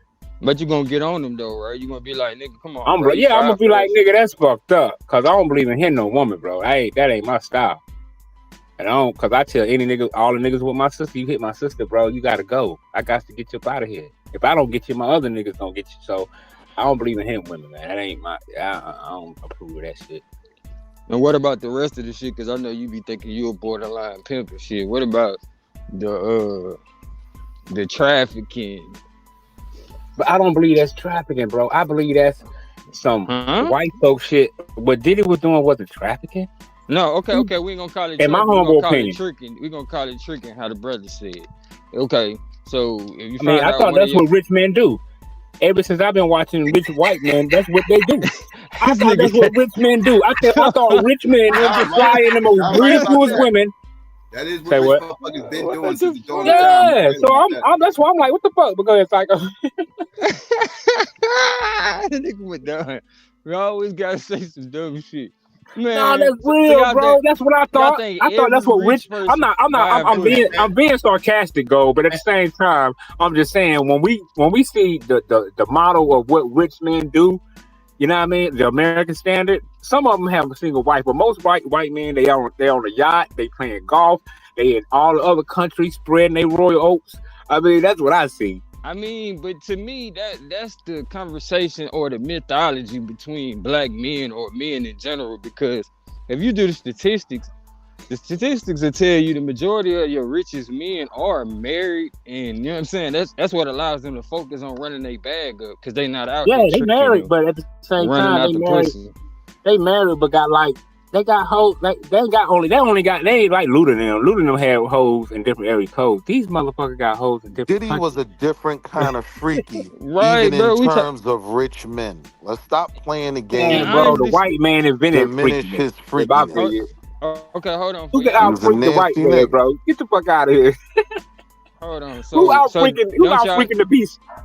I don't know, but don't y'all think Diddy did what he did because, like, after seeing what happened with R. Kelly, Bill Cosby, which was unprecedented, like how they was able to pull up some shit for over 30 years ago, don't you think he just went on and tried to get it over with, like on some Michael Jackson shit? Like, let me go and try to pay this shit off.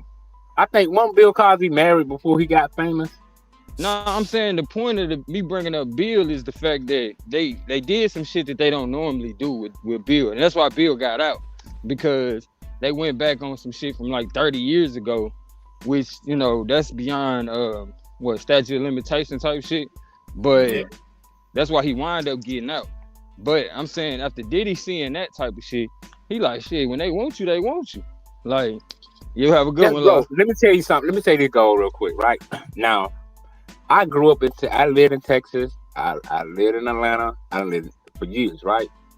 Now in Texas, right? They got a word they call boppers. A bopper means. Hold on. I just want to say this real quick. Hold on, wait a minute. Just let me say this. I'm giving a scenario. You gotta hear me out to the footage. It's gonna all make sense. I'm just saying. Now hear me out to the footage. I'm still in the comparison about being rich and having money. Now check this out real fast. Now in Texas they got a word they call boppers. Pimp C made a song about it called "The Chick She Don't Want Me, She Want to F My Car." Right now they call gold diggers. I mean, you got different words for it. Now I said that to lay my foundation, because the reason I'm saying is I've seen women do things because of a man's car Nigga broke as hell. He just got a badass car, 20s on it back then. You know what I'm saying? Nigga ain't really got no money, but she think he's the richest dude in this fucking city, right? So I seen chicks do things that goes beyond the ordinary. I had chicks in my car back in the day. Hold on, Right. Tell on yourself. They said, no, I'm being real. Yeah. I had a girl, let's check this out. I had a girl with me, right? We was kicking it for a minute. Nigga pulled up in it was a new Jag. I think it was like 2012 when the Jaguar came out with some style, bro. She looked over at the car and said, "Oh my God, that car make my pussy wet." I said, "Well, shit, it's time to go to my crib." So he helped me out. He left it wet. He made it wet for me. But the point I'm making is, I've seen chicks do weird things just for nice cars and a guy that look like he got money. So to me, it's I don't know, man. I just think, do know there's a difference between women, hoes, and bitches. You do know. Nigga, I'm talking about women. I've seen married that wasn't women. No woman. I've seen married women do things because of what a man got. I've seen married women do things because of what a man got. The question is, does that give you a reprieve from being a scumbag? Exactly. Right? Does that give you a reprieve? I'm just saying, bro. Hold on. Does that give you a reprieve from grabbing Cassie by the back of her head and throwing her on the floor just because when I first got on, I said he deserved to go to jail for assault. That's what I said. I said he deserved to go to jail. In my opinion, for anything, it should be assault. But this is my thing though. When we get to making it seem like what women to do, a lot of these women, so-called women that y'all talking about, wouldn't be doing none of this shit if y'all freak ass niggas went into that shit. Bro, man, no go. You got stuck, bro. I'm telling you, man. It's not. I'm not women bashing. I'm just calling. We do shit for the attention of women, and women do shit for the attention of men. So what I'm saying is, but my thing is, the man can't see. All right, the man ain't got the opportunity, like, you know what I'm saying? Because this ain't no. How many rich women? Hold on. How many rich women getting with broke niggas? You don't see that. You don't see a lot of niggas. Hold on, bro. You don't see this. To me, when you look at it on the other side, it don't equal out. Because, like I said before, bro, I'm not women bashing. I'm just saying you got a lot of women out here, married, single, 304, whatever you want to call them.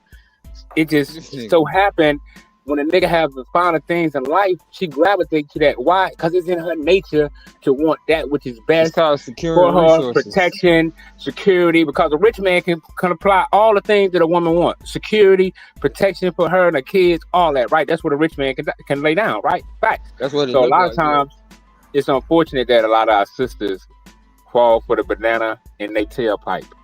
What the fuck?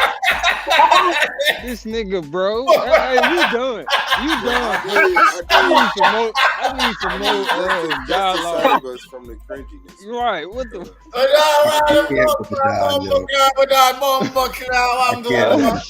I can't. Shit. Hey, yo, I'm just saying, bro. I mean, it's the okie doke, right? Hold on, Madonna. We got your feedback, man. At this point. We got your feedback. He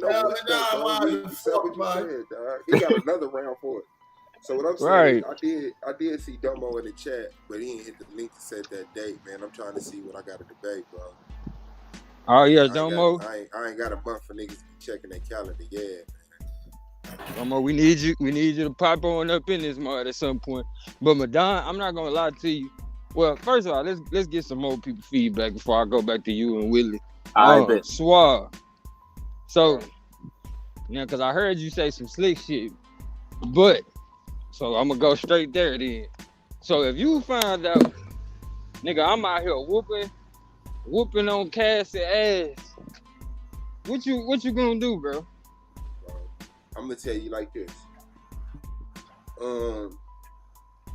I think we already know each other's character, and you know what I'm saying. Like we already got that radar. If I did find the tape, like damn, this nigga go snap, I would look at it as that.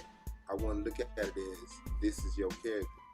I would be like, yeah, that's some fucked up shit. Like I wonder what happened. You know what I'm saying? If it was that much of my business to holler at you about it, if I see like shit outside of that.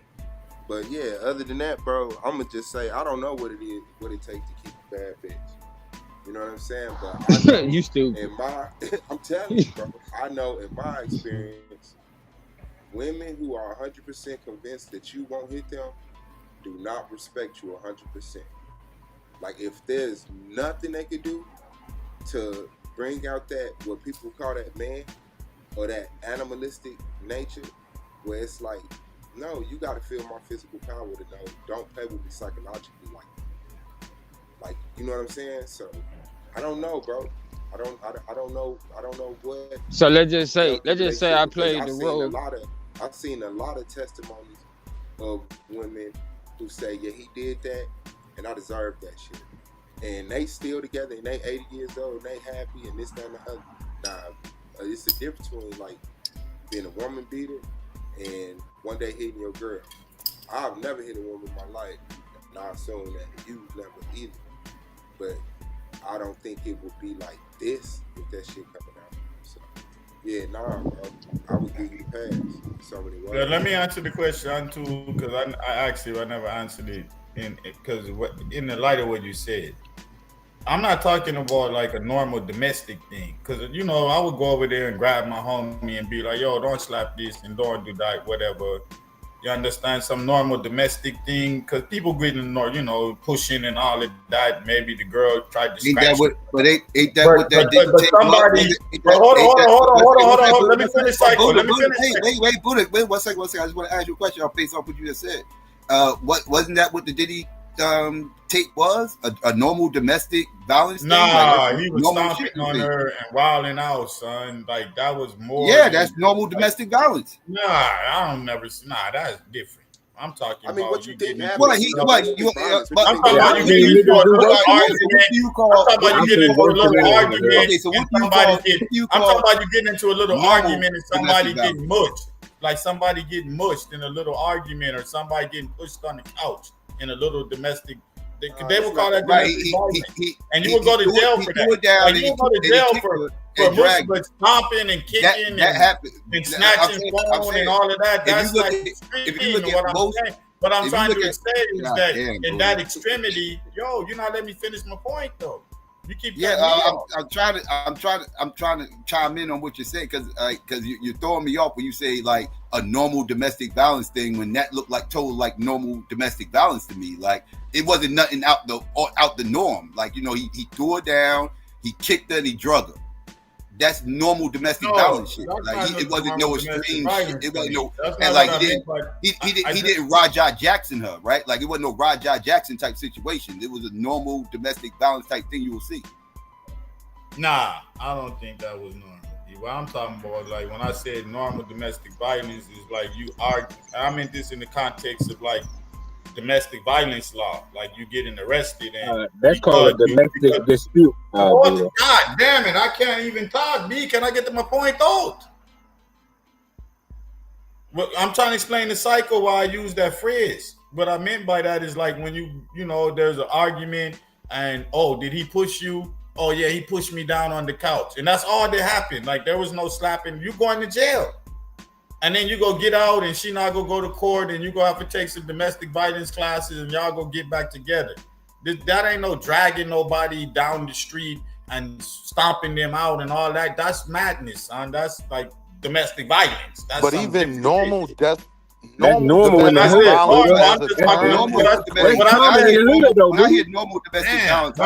I said normal, I just meant in the context of violence. Because arguing is now violence, B. Just yelling at somebody. When I hear normal domestic violence, I'm thinking somebody got slapped, somebody, you know, like somebody like kind of like or drug that or threw somebody down and maybe kicked them or something like. That's what I'm thinking when I hear normal domestic. That's the normal things you hear when you hear about domestic violence cases. This is the normal stuff that you normally. And then you got this. Let me just finish my point. And then you got these extreme cases of domestic violence where somebody got killed, you know, somebody body parts might be missing and stuff like that. These are the extreme domestic violence cases, this, that, and the third. So that's why I said, what are you calling normal domestic violence? Like normal, what are you considering normal? I'm talking about like just a normal argument in the house where like somebody might get pushed and their shirt might get ripped and there's a scratch on them. And you go to jail because there's a scratch on somebody. But that's like some normal thing that might happen in just a relationship where there's just an argument and somebody get pushed on the couch for getting in your fears. It could be you and the woman Nah, go to that shit jail. ain't You try to normal scratch though, her. Buddha. We can't allow that to become the standard of normal. That shit is not normal. No, Motherfuckers need to keep their hands in their pockets. For real, for real. I agree with that, B, but what I'm trying to talk Context about of is the I'm conversation. mitigating, In I'm trying to context of the distinguish what conversation, nobody Diddy is did saying- from it, nobody's because saying Diddy's on the domestic borderline of the extremity. You understand what I'm saying with the stomping and all of that? That's like the borderline extreme. Psycho took it to the extreme with the murder and No, I was just showing contrast. That type of rage is like where I was it's just to the showing. point to where like, yo, you was stomping on the girl and all of that, son. Right. And I was just showing the contrast. Yo, son, you based wild on- and I can't Yeah, fuck with you no more. That's all I'm I was saying. just That showing ain't the like contrast. you straining your brethren. God damn, Buddha, can I talk to? Yeah, I was just showing the contrast between what you normally hear in these domestic violence cases opposed to the extreme versions of domestic violence, where this is stuff that you don't normally hear in domestic violence cases, right? Like, but normally when you hear domestic violence cases, like I said, you hear shit about motherfuckers getting slapped, somebody got mushed, punched, pushed down, kicked, stuff like that.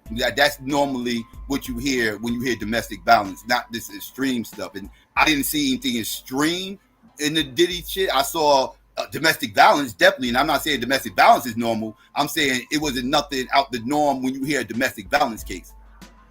It wasn't nothing extreme there. And I ain't never seen nothing like that before. Like, no, y'all seen somebody get drugged before. Y'all seen somebody get kicked before. Y'all seen somebody get thrown down before. Y'all heard about these things happening before. This stuff happens, right? Like, and that's where it gets to me extreme. What I'm talking about when I said normal is like I was thinking from the arrest. Like you can get arrested for just small little things and they'll call it domestic violence and you'll literally be locked up. But it's not nothing that don't happen in relationship. So I wasn't trying to normalize it in my speech. What I was trying to say is that this is more of like a domestic violence incident. This is not like my homie got caught up with the courts because he pushed his wife on the couch and she had a scratch on her arm. And now he calling me for bail money and she calling me also. And it's, you know, it's like some normal thing that happened in a relationship, but he got a domestic I'm violence. not saying it's normal that That's happens what in a relationship. Yeah, I'm not saying that. The context, Right. God damn, y'all never let me get nothing what I say out. You're a fucking liar, bro. You're not letting me get nothing what I say out. You don't have any periods in your sentences. Like you're reiterating. You haven't let me finish what I'm trying to express at the beginning. I've been responding to something that had nothing to do with my entire point. You never let me get to the point. You're reiterating your point to four. No, because I keep responding to something. I haven't finished what the fuck I wanted to see it. Man, you already. Y'all got caught up on the word normal and domestic violence. That had nothing to do with what I was. That was just something I was saying to get to a point. No, and that got cleared out. You was using. No, it didn't get cleared out because people keep saying something about it. Somebody came in talking about you normalizing domestic violence, all of that type of things. Yeah, what are you talking about? You won't let me finish what I'm trying to say. Even you just come in.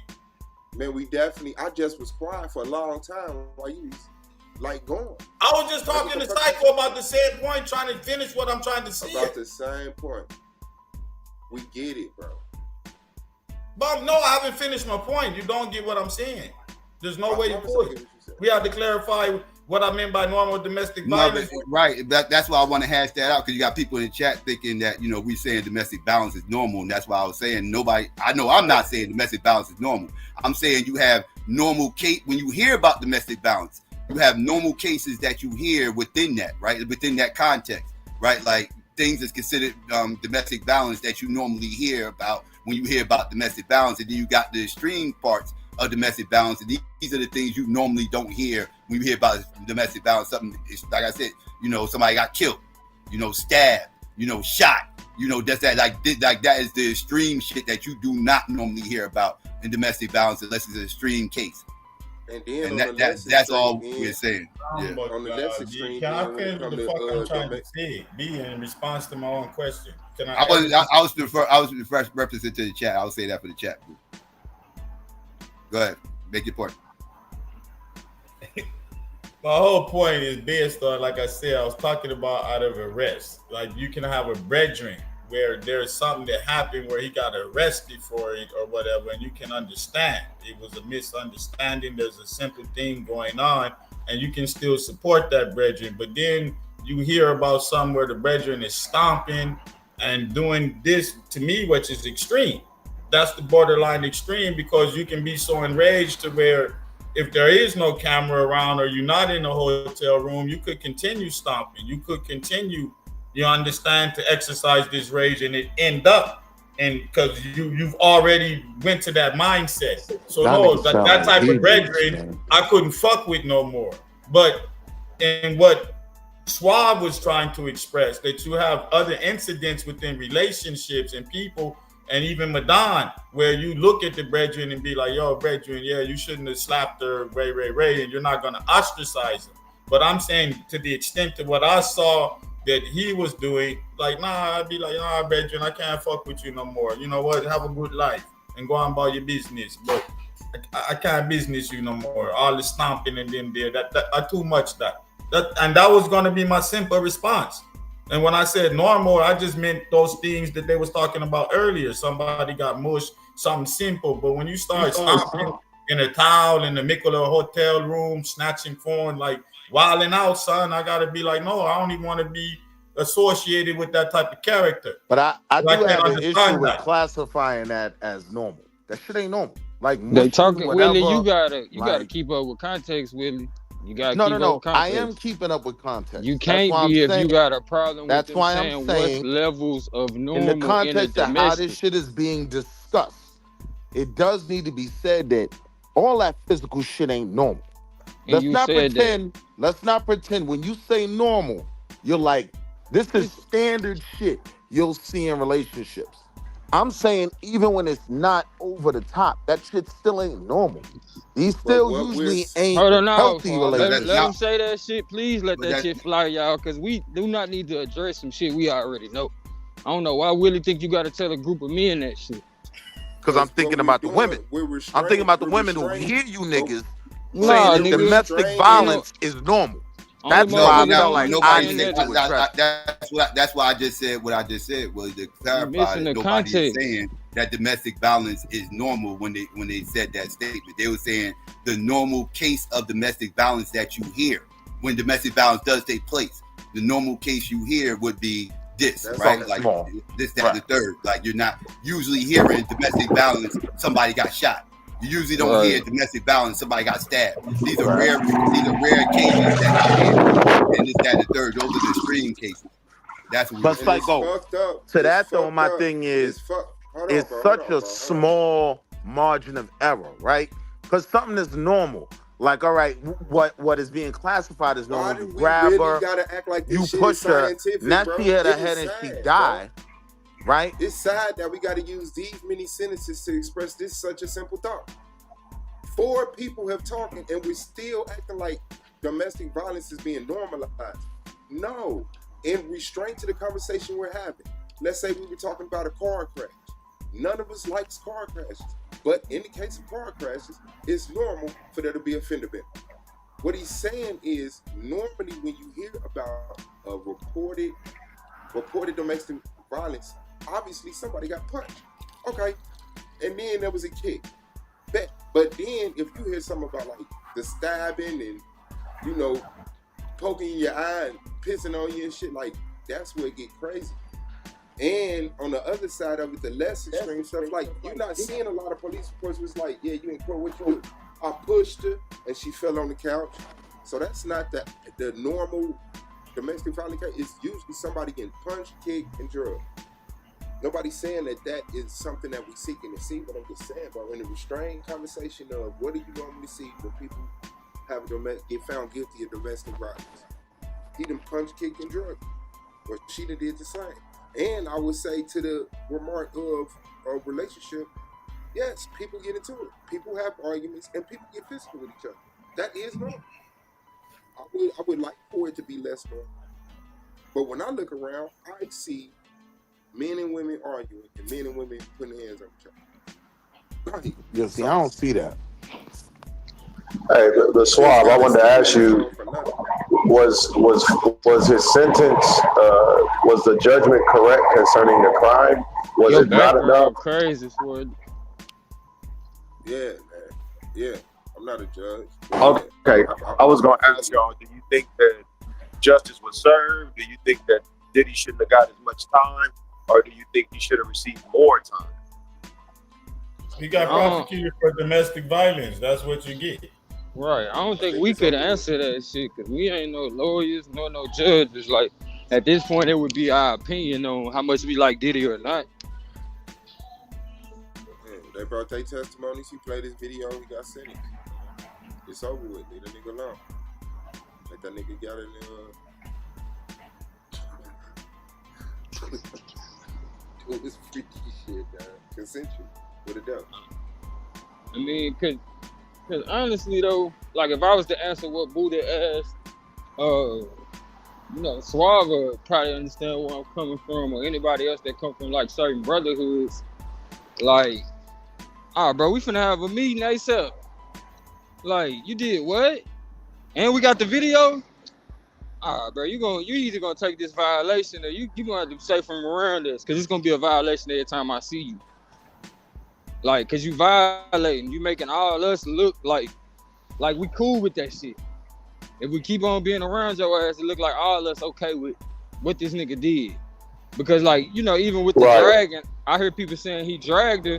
Nigga, that's borderline kidnapping. Really, it's kidnapping. Right. Like, she tried to leave. Make the organization look bad, right? 11 feet. You move somebody 11 feet, that's kidnapping. Man, I think it's less than that shit, but you feel me? You move somebody without their will. I mean, without their permission, you feel me? It's kidnapping, bro. Like, you don't let somebody leave the room. You block the door. Take their phone. That's a what's that called? Illegal entrapment or some shit like that. Mm-hmm. Like if you don't let a motherfucker leave the room, but man, I've been seeing motherfuckers not let. You know how many times I've seen a motherfucker not let a motherfucker leave the room? Oh yeah. Like I gotta put my hands on you to leave this room. Like you're gonna literally stand in front of this door. I gotta grab you. I gotta beat your ass just to get out this door. Like seriously, bro. Like that's what we doing. Now that's the one thing that I think women rule in when it comes to domestic violence. Whatever that case is, you ain't going nowhere. Motherfuckers from leaving the room, yeah. And that was my whole point, Gordon. Mine was that, like, you went to the level where either I gotta see you or I gotta get away from you. Like, you didn't do nothing that was, you know, that people do when they argue just as out of, you know, domestic violence because y'all love each other. Scenario, Buddha. You understand what I'm saying? And people act like I'm condoning domestic violence. No, we're not. We're not. That's what I'm not condoning the domestic violence. I'm saying I've seen things that normally go on in relationships, and it's not about stomping and dragging. And I've seen people go to jail, especially in Los Angeles after the OJ. I've seen people go to jail for all type of crazy things. You understand what I'm saying? They involved things that went on in their house that really wasn't necessarily that violent or anything. They were just arguing. But when the police showed up, somebody had to go to jail. For the 6th time. Buddha, answer this question. You find a videotape of your partner, this your partner, y'all grew up, of him, the same shit from the Cassie video, right? And the date of the video is 2011. It's 2025, and they still together, happily married. Is you outing him? Nah, I'm gonna ask them, how did y'all get through that? You understand? Like, that's what I'm saying. Like, that's what I want to know. I want to know, like, what did y'all do? Or what drove you to that point? How did you accept that? How did y'all stay together? Are you still violent like that towards her? Y'all hiding something? I would investigate. That would make me inquire more about their relationship to see if it's solid or, you know, there's something going on that I didn't realize my bedroom was hiding. So another thing you have to look at, I mean, it's already over. The sentence was already set for 4 years. The thing you gotta look at, most importantly, is what he did afterward. Like when he thought he won the case, he was all happy and excited. He didn't look composed. He didn't look to wait what to do next. He jumped the board, and the Andersons put a foot in his mouth. Oh yeah, and they didn't give. Not only that, the lawyers around them didn't give the respect to the judge, which that didn't help. That didn't help their case at all. No, literally. Yeah, man. Fuck that case. They wasn't letting him off, man, no matter what after that. Period. After that video, they wasn't letting him off. You remember that's post Me Too. It was not. No. I think they're probably gonna give him another charge in the next 3 years. Oh, if he catch a cell phone or in there, not in there, yeah, they go watch him. You talking about in jail? You talking about catching a charge for some shit in jail? I doubt Nope. that. For something else old. No, I don't think so. Nah, they're not doing that. That would have come out. Yeah, they just had years of looking for shit on his head. They'll have to catch him in some jail conspiracy. Like he got a cell But he gonna phone. bring music back when he drop. When he get out, don't worry about nothing. Diddy gonna be on his best behavior in that motherfucker. Yeah, right. What they got 4 years? They was looking to throw 11 to 22 years.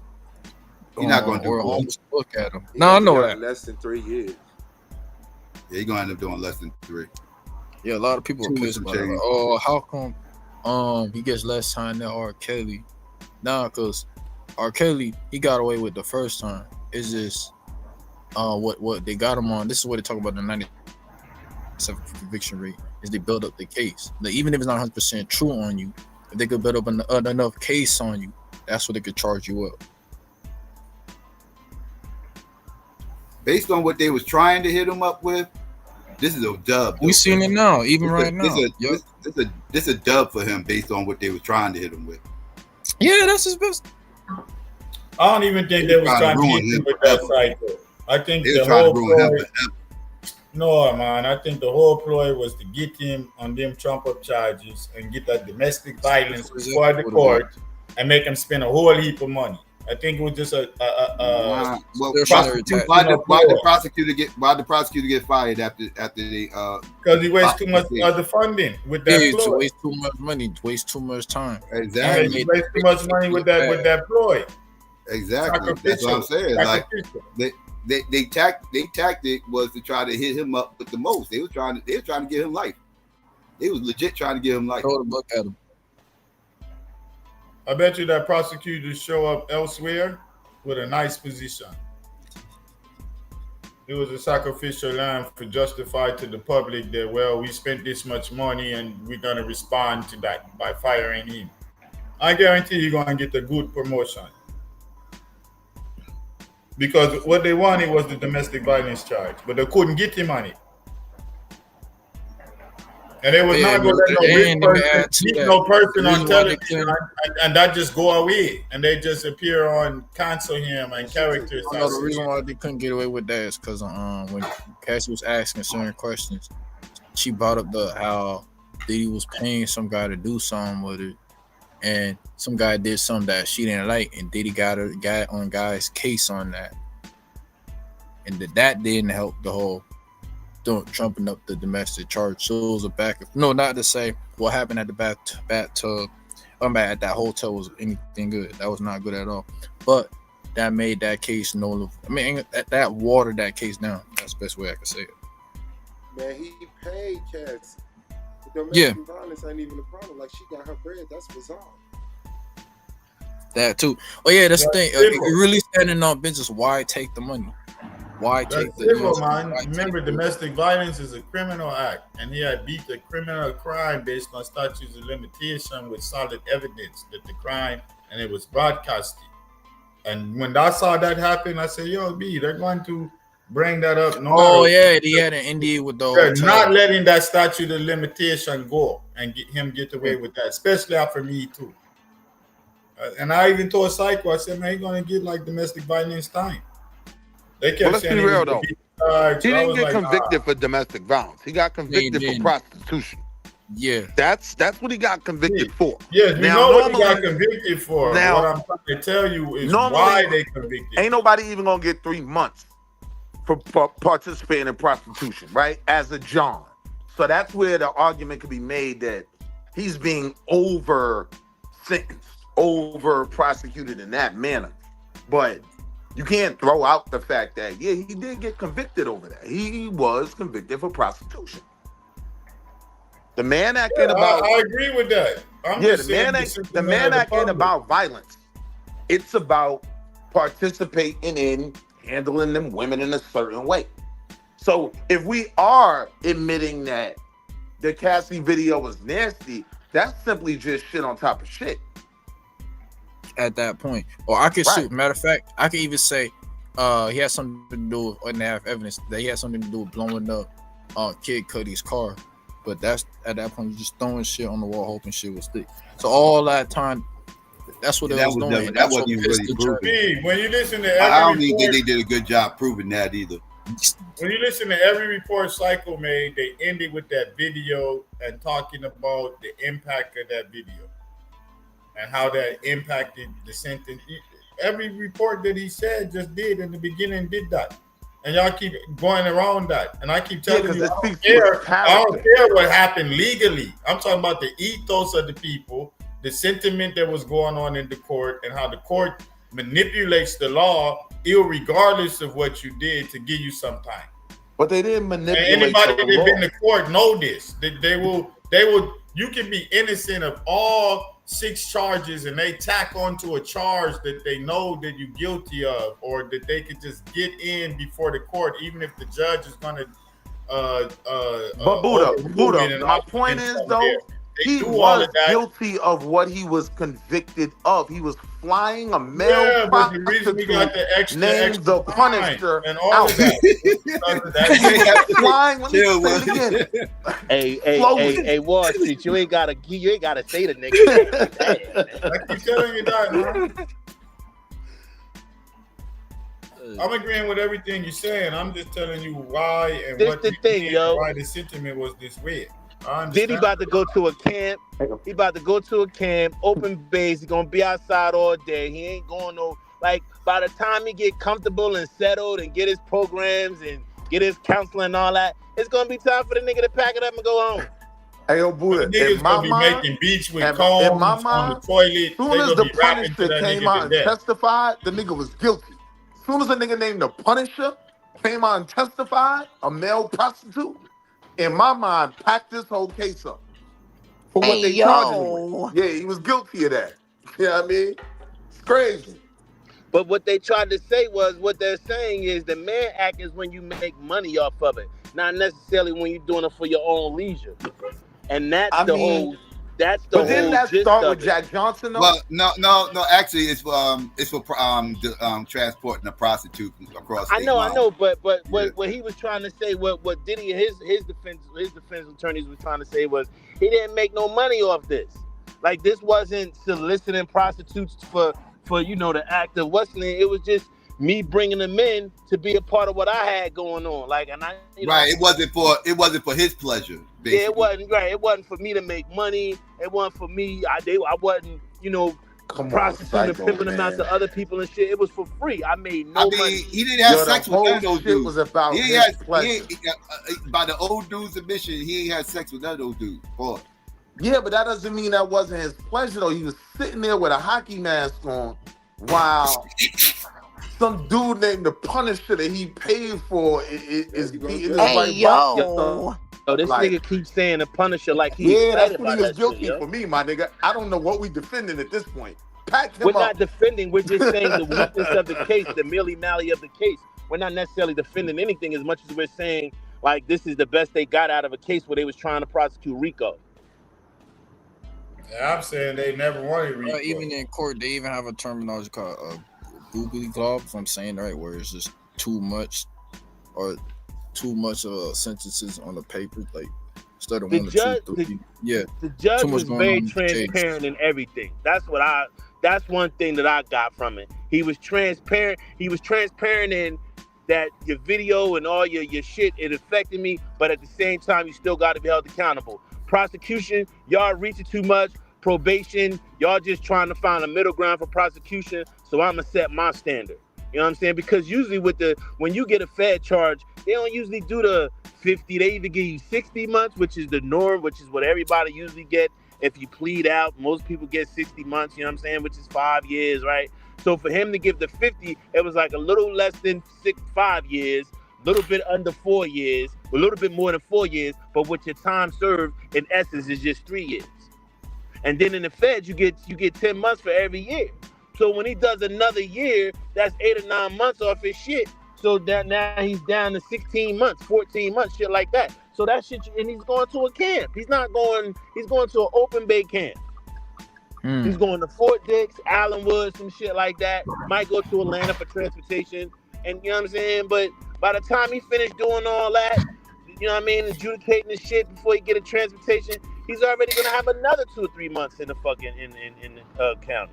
Well, Fayette County, because that's what MCD is, the Fayette County. MDC is Fayette County. Shit is crazy. So, anybody else locked in their dates?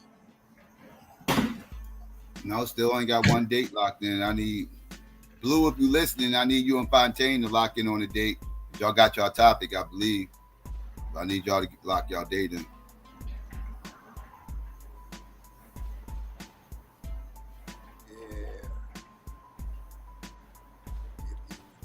Yeah. Yeah, but they definitely made an example out of Diddy. Like I said, and I agree with Buddha as far as like there's definitely repercussions behind the tape, even though he didn't get locked up for the tape and he didn't charge him for the tape. The tape has everything to do with why he's locked up. No, Right? they got him. They got him through building a case. This okay. We can't get him on that. What we can do is build up on the things he's been doing throughout the years. Within the guy's other statute and limitation. That's why they came up with the 4 years. The judge was clear in saying that I'm also giving you time for the Cassie tape. The judge said that shit. In essence, I'm giving you 4 years because of what I seen on that videotape. Like in essence, that's what the judge is basically saying. Yeah.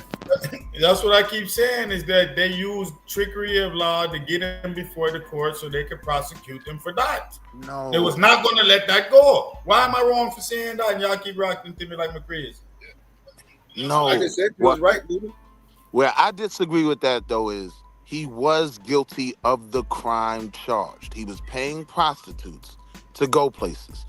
Did they overly sentence him? Yes, I would agree with that. But I'm saying it wasn't solely based off the tape, right? The tape only based off the tape. We're saying that the tape was a part of the consideration for the sentencing. That's what we're saying. We're not saying that he was prosecuted solely because of the tape. We're saying that the tape played a part in the sentencing. And the judge was very clear in saying that watching what you did to Miss Ventura played a part in how I'm sentencing. Absolutely, Because it speaks to his character. Only thing I was confused on was whether we were in agreement that he was found guilty of the crime charge. Yeah, nobody said he was found guilty of the crime charge. We knew that for months. Yesterday was just the sentence. Oh no, they got him for a RICO. We knew. Wait. Yeah, We knew he got convicted 4 months ago, back in July. We just had to wait for the sentencing and how much time he was going to get, or was it going to just be time served, which a lot of people thought it was going to be. Me, myself included, I thought it was going to be time served. Hey, if you look at research RICO, right, what it is like you're building up the time, you're building up information on the time that person had to ask for the client, to buy the client, or that could be drugs, that could be human or paraphernalia, as they would say, or that could be anything. If we could build the time of the transit, or you dealing drugs, any of that way. Well, to make a long story short, that's a form of building up a case. If we could build up that case, then we can use it, or even to the current time. That's why he took the time to flee to Puerto Rico, flee to Miami, and was going to flee to an island. I think it was Puerto Rico or island somewhere. Because of he wasn't running. He wasn't running. He wasn't running. He was hiding. He actually, when they ran down at his house, he was supposed to. They asked him to come turn himself in on that Tuesday, and they ran down his house like that Sunday, and took him. But they told him he could turn himself in on Tuesday, so he wasn't trying to run. Like that. That was like, where's he running to? Like he wasn't like he's Diddy. Where the fuck he running to? Like Right he where, wasn't trying to run. right next door to Simmons. Now what his dumb Right ass next door should to have him. did, he didn't know what they was gonna run down in his house, and he didn't sweep his house clean. He should have did that shit months ago. Because he knew they was on him months ago. He shouldn't have had none of them guns and shit like that in the house and everything else. All that shit should have been going out his crib when they ran down. Like, so They snatched him up at a hotel though. They snatched him up coming out of a hotel.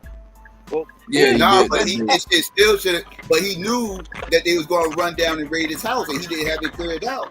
Because they didn't run to his house that day.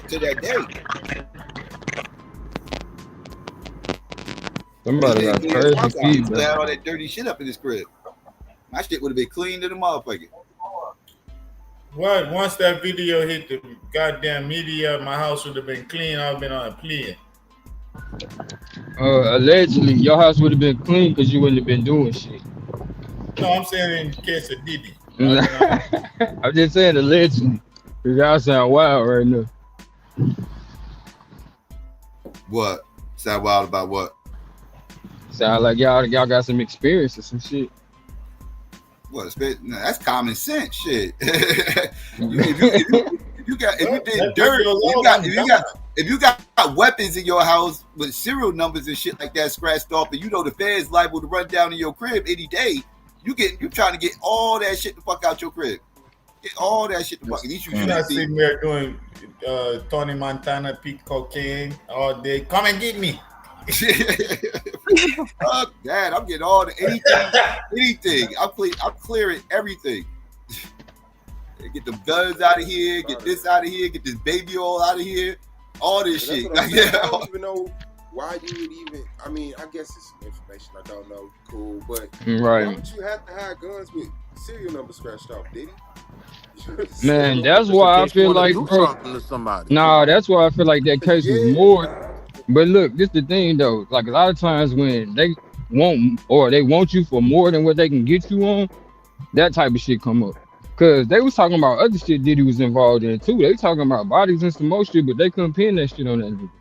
They ain't have enough evidence. Like to me, that's the only reason why I can see your ass running around with some motherfucking scratched off serial numbers and you got that shit as a trophy, like, cause you know you was. Man, who is that? What's the echo? But yeah, niggas keep shit like that for trophies. Oh, you good? Niggas keep shit like that for trophies though, bro. Like, it's something to them scratched out serial numbers, but they just couldn't figure out what that shit went to. They ain't have enough evidence on his ass, so they took the lesser charges they could pin it on. It's illegal to have guns. Serial numbers, so the gun can't be identified.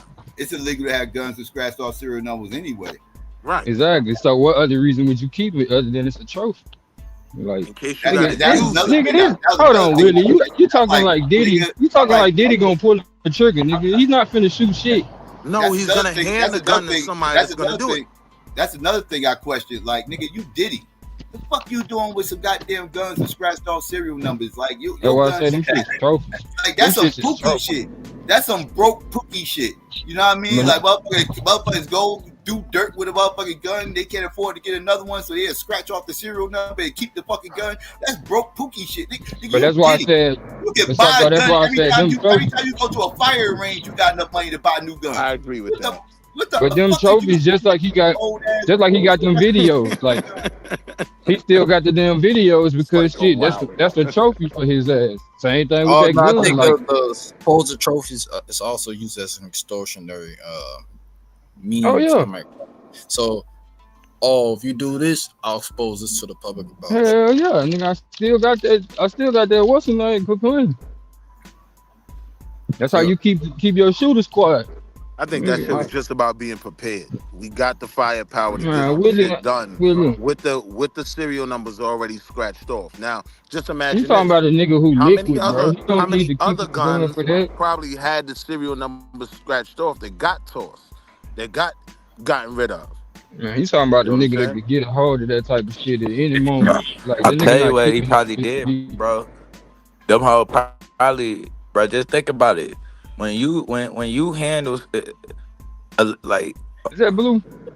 Yeah, let me. They've been looking like, for you, let's bro. say if somebody give you something, bro, and then you pass somebody something, bro. You expect them to get rid of that shit. Hell yeah. Like, you know what I'm saying? You ain't expecting a nigga to be holding that shit, bro. That's some collateral shit he probably holding on. Mm-hmm. Like, boom, I got this on you. I got this on y'all.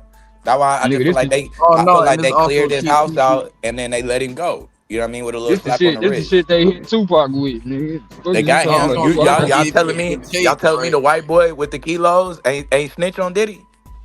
Man, he told He everything. ain't He told. knew. Come on, He man. told I was everything. gonna say the videos Like, also niggas use key tripping, people. bro. We forgot what all got caught, bro. Hey, You yo, got Blue. choppers Exactly. with motherfucking Yo, scratched yo, out you gotta steering remember though, and a when you white got that, boy trafficking kilos of pink Correct. Man, cocaine. come on. Come And on, he man. So Blue, that's kind of None of my that came argument. up though. That's kind of my argument that You I already think the know, feds man. got You some already shit know. tucked, right? Yeah, bro. That they may potentially charge him with later. That's why I said I do think I another think he charge made gonna the come out in deal, 3 bro. months.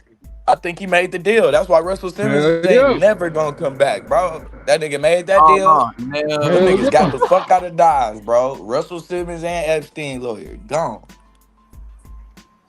Yeah, Russell If he Simmons come is a back, case that need to be talked about in this damn self. oh You yeah, said and okay, so he, what? oh yeah, because Russell Simmons I international law. said How somebody need to far break is that shit down. he knows the international law. I don't goddamn know, but he knows to get up out of there. He even picked the Russell country. had women accusing him of straight up and down rape. Straight up. That's what he ran from. He was Shit, about so to what you catch. think putting shit in motherfuckers' drinks in your house? What that ain't considered great? You said if you doing what in your house? If you putting shit in motherfuckers' drinks in your house, that ain't considered great? Oh yeah. If they don't know, yeah. Yeah, cause Diddy was nigga, he putting it in the motherfucking baby oil, in the drinks, nigga, in the vent. That nigga didn't give a That fuck. wasn't proven though. It wasn't proven. Nah, I think No. that nigga it's just like, bro, if I can get you to take a lesser charge, I'm not really worrying about sticking you with everything. Like, I really want your ass to know you gonna have to cut that shit out. Yeah. That nigga took that deal. We got Kendrick up here. Kendrick Lamar. Yeah, that's what I thought. Yeah, fruitcake. What's up with you, fruitcake, dog? Man, what's up, man? Hey, block that. Y'all niggas Don't worry, dirty as I got it hell. out of here. I was waiting for it. I was waiting. I ain't know if everybody. I was about to say. We good. I'm like, hold on, that nigga finna get. Niggas dirty, man. You about to P. get Diddy your wild ass. as hell, man. Like motherfuckers really be chilling in their crib with fruitcake ass shit like that. Like that's wild. That's You see the type of characters Diddy bring up. Yeah, like I mean, you really got that saved in your computer? That's some wild shit. Weirdo. And that's why I say we gotta take a strong stance on shit like this, because the younger generation, they seeing how the older people moving when it comes to this shit. It's a lot of people defending that shit to the point. A lot of these little young niggas, they ain't gonna think nothing. To add to your point, when the get out, when the major cases drop, you see them through all on themselves on television. I'm like, really? Yeah, because they see niggas defending that shit. They want to be the next victim. Nigga, she got how many millions? Shit, let me go and throw some baby oil not on only him. that, as he was in jail, his jet business was still making the money. You know what I'm saying? As he was spending money, it was making them hundreds of millions of dollars. Yeah, but you know, since they didn't convict him, niggas gonna say Diddy ain't out here pimping. Nigga, the fuck? Yo, the youth go start the baby oil challenge. They don't give a fuck. You say he can spike the baby oil, we don't give a fuck. I say the youth go start the baby oil challenge on TikTok. Oh yeah, especially when they hear how the old heads act like it's okay. Like, he didn't get convicted of that shit. Nigga, it shouldn't even been brought up.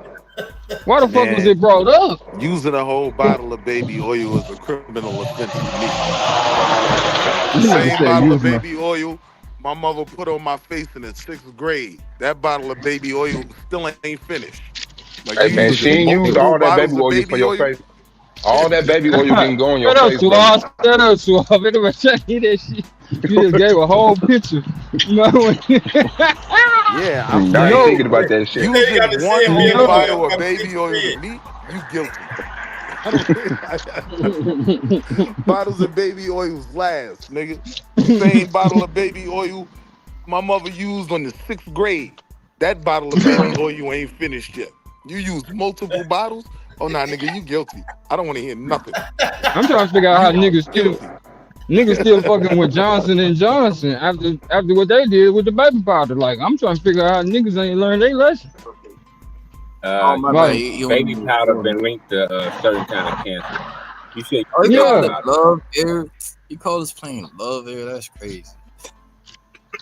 Love, Yeah, all and right. Yo, go on mine. But why is it in this man's personal life? But why is it in this man's bedroom? Yo, go on mine. If we go into some of these goddamn white folks' Madonna, bedrooms, your weird ass is not the right one to defend nobody. nigga, I am the right Buddha, one. what Nigga, you have been? no nigga. Step down, You nigga. Let is a not the Dawn one. You recognize is a real Dawn when you see one, nigga. Hold up. okay. You got that. You Recognize got a that. real You the Dawn when Don. you see one, nigga. I Hold ain't up, even nigga. trying to be none of You know that. what I'm I'm trying saying? to You be got a me great twisted, father, homeboy. a good son, a great husband, all that shit. You can have that Don shit. That shit dead as hell. Nigga, the Don one, You need nigga. to put Hold up. some Don on your body. Yo, go on Dirty mine. And ass have boy. to make me laugh, All right, man. go, man. You happy to see me? That's what's up, bro. Pause, nigga. How you with me down, man? What's your go on mine? Man, Yo, I'm go about to on flame his little gay ass. What's up? Yo, I'll go on mine and laugh. You make me laugh, right? Because I remember when I'm in jail, right? And I already know baby powder on the cancer and the Johnson. They used to put it in their hand and blow it in the air. I'd be like, Hell yeah.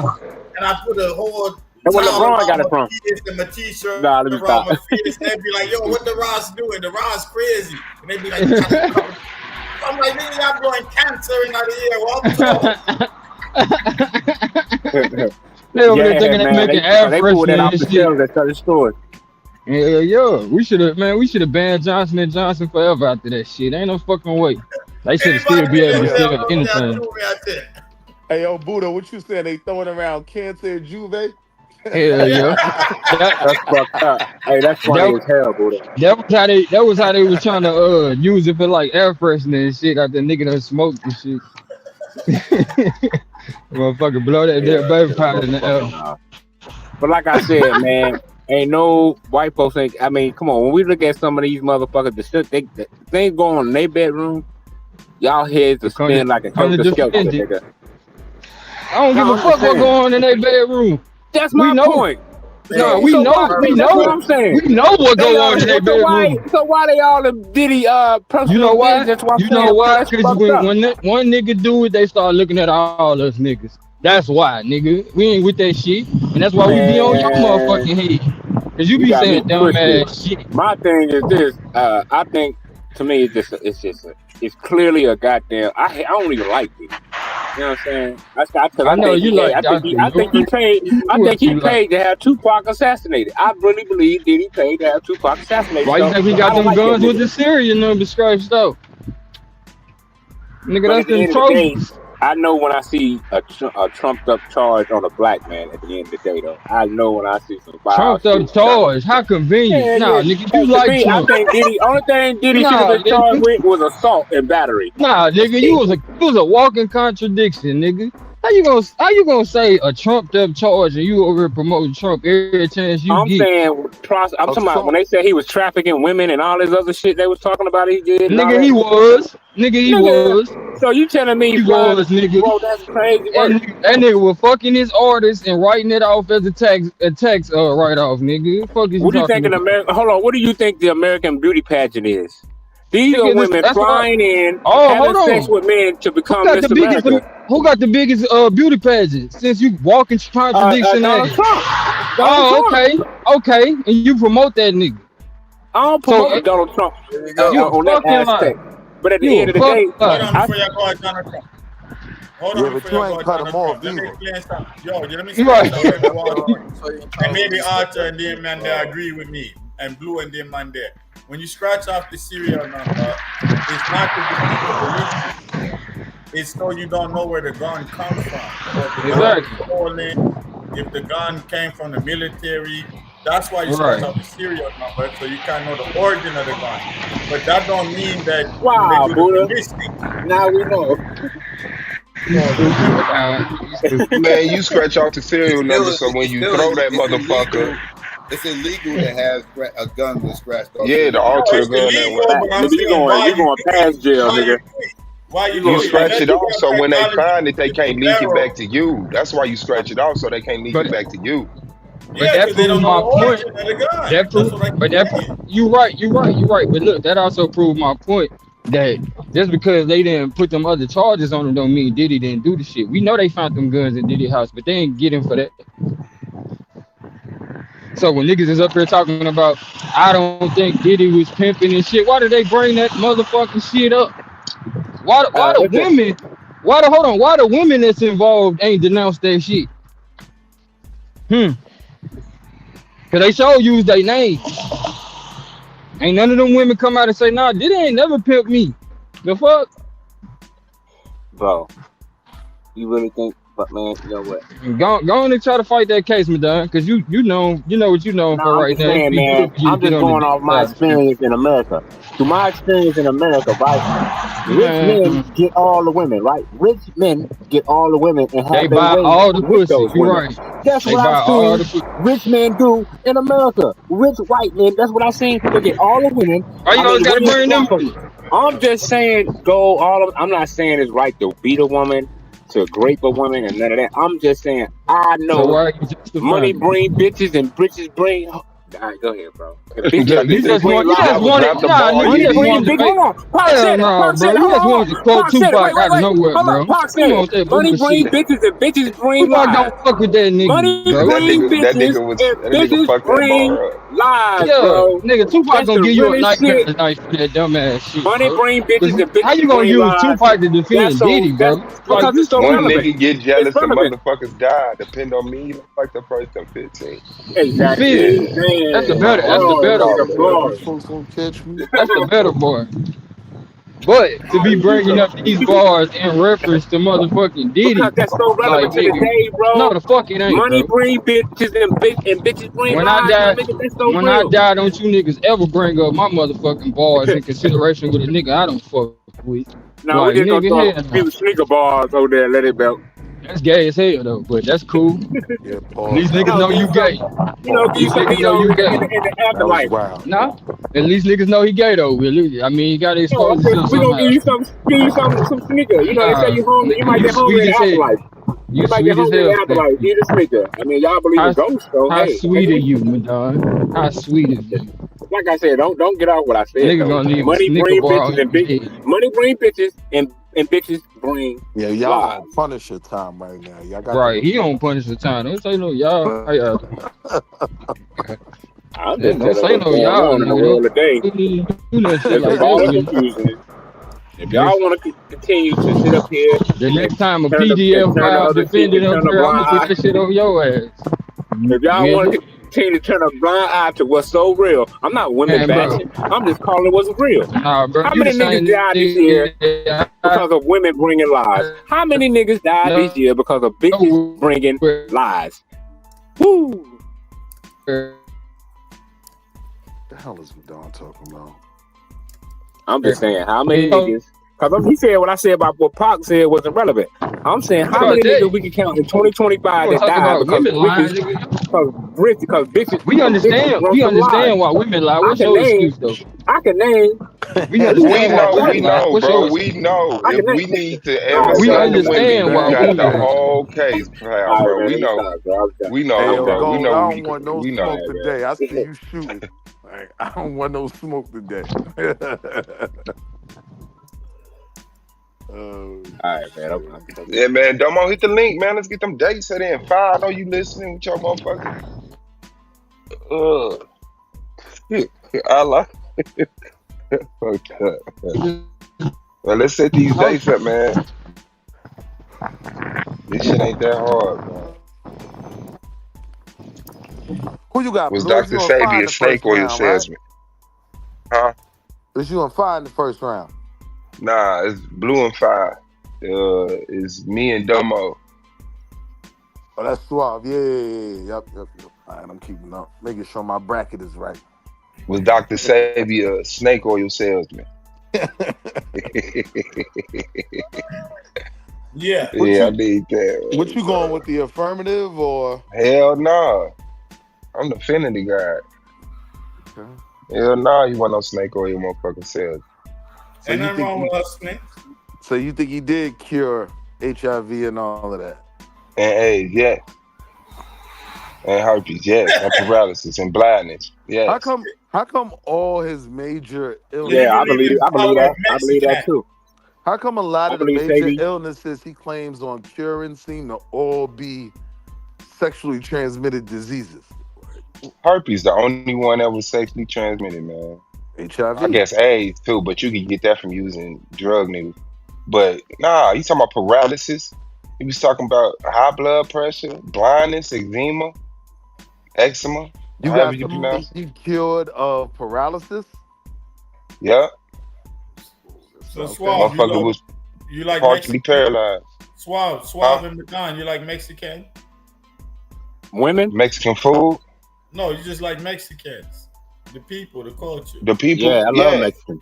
Yeah, they're my people. Yeah, I love Mexican. Yeah, I don't hate people by You know race. that's who inspired Sebi, right? I don't even think Mexican. I mean, first of all, his mother and them inspired him. But yeah, the dude that taught him, George Savello, was a Mexican dude who got it from his mother and the women in his community. Yeah. Yeah, Mexicans love me. You know what I mean? When they see me, they see the black God. You know what I mean? Stop fucking lying. I'm not lying, bro. That's a fact. They see the drunk man at the liquor store. That's what they see. Drunk, nigga, I don't drink, man. You got me twisted. I don't drink like you that. You lying now? Nah, man. I don't Bro, drink, but we can go back Sebi to was in New Orleans, right? I take a sip. You said what? I sip here and there. You know, Sebi was in New Orleans and damn near died from the diet down here. And he went to the Mexican herb release, switch up him program. Yeah, I would put Sebi was everywhere, bro. died too though. They died crazy, bro. Them niggas put every season they can find in the motherfucking cabinet on their damn food, and then throw some hot sauce on top of it. I don't eat no food down here. My niggas in Louisiana, my niggas fresh out their boot. They be putting too much shit on their food. Eat that goddamn jambalaya. What the hell? I mean, shout out to them though. I love them, but nigga, y'all niggas be doing too much. They be That's why forcing we it. cook some more food down here, man. We can't eat the food down here. They kill you. Ambition of a rider. the name of that song is All Eyes on Me. Ebony, it's All Eyes on Me. The name They of be the trying to song. detox. Okay. Melanated comment. Yeah. They be trying to detox your ass in one meal, boo. They put all the motherfucking season. Oh yeah, that is my bad. All eyes on me. I still don't agree with y'all niggas over there bringing up Tupac in conversation with Diddy. Like it was just like, that quote: "Money bring bitches and bitches dumb ass shit up. That's a fact. That's all eyes on me. Dr. Sebi definitely said Hold on. Before we go too far, because niggas be making conversations Dr. Sebi never had. Dr. Sebi said, Dr. Sebi, okay, Bobby, we heard you. Okay, now that's when somebody else get to talk, right? After you make a statement. Dr. Sebi said, I never. God damn, my nigga. Okay, it's Bobby out. Let's go, Bobby. Let's go. No, it ain't my out. Go ahead, because I see niggas get real triggered when I come up and interject on the mic. Niggas don't like when the real niggas come interject. You just gotta snake oil salesman. Okay, you just gotta switch. I just want to have a conversation. That's what we want to do. Like, niggas be coming up with a switch and don't want nobody else to say shit. Like, come on, bro, you can't. I mean, you didn't do nothing but say. Are you going to just the Belizean girl that? Bro, my mic is muted. You could go ahead and cook. Okay, that's what I was trying to do. I wasn't going. Now hold on real quick, Swab, because y'all gonna get into the argument of. Just don't get offended when I start talking. Hold on, nigga. Points on the lower key. Hold on, no, you crazy for that, Buddha. I knew what you was doing, but this what I'm gonna say about that whole Dr. Sebi didn't cure shit. Dr. Sebi would tell you, nigga, I didn't cure shit, but I created the environment for your body to heal itself. So when niggas get up here talking about Dr. Sebi cured or didn't cure this, it's like, nigga, are you just mad that a nigga did some shit? Because if a white man got up here and said what the fuck they did, y'all niggas don't got that much pushback. Like, Y'all promote chemotherapy all Okay, go ahead. fucking day. But as soon as a nigga did some shit, man, that nigga ain't do shit. Like, god So are we damn. gonna change the conversation to some black man shit, or you gonna prove that Dr. Sebi Man, killed nigga, I'm black first. So if you're No. not talking from a black standpoint, I really ain't got shit to say Man, to see how your ass. niggas try to run from it. No, I really ain't got shit to say to And as you. long Like as if he's you black, over he's got a black standpoint. No. What Gorman just said was powerful. I'm gonna tell you why. Because Dr. he ain't Sebi here. Dr. Sebi was Bro, really hold on. So everybody get to talk, No, and I don't get to say nothing. I'm just get to say nothing. Yeah, You that's just right, gotta Bobby. shut the fuck up. Swatchy. That's cool. I'll make you go off. I'll make you go That's off. right, Bobby.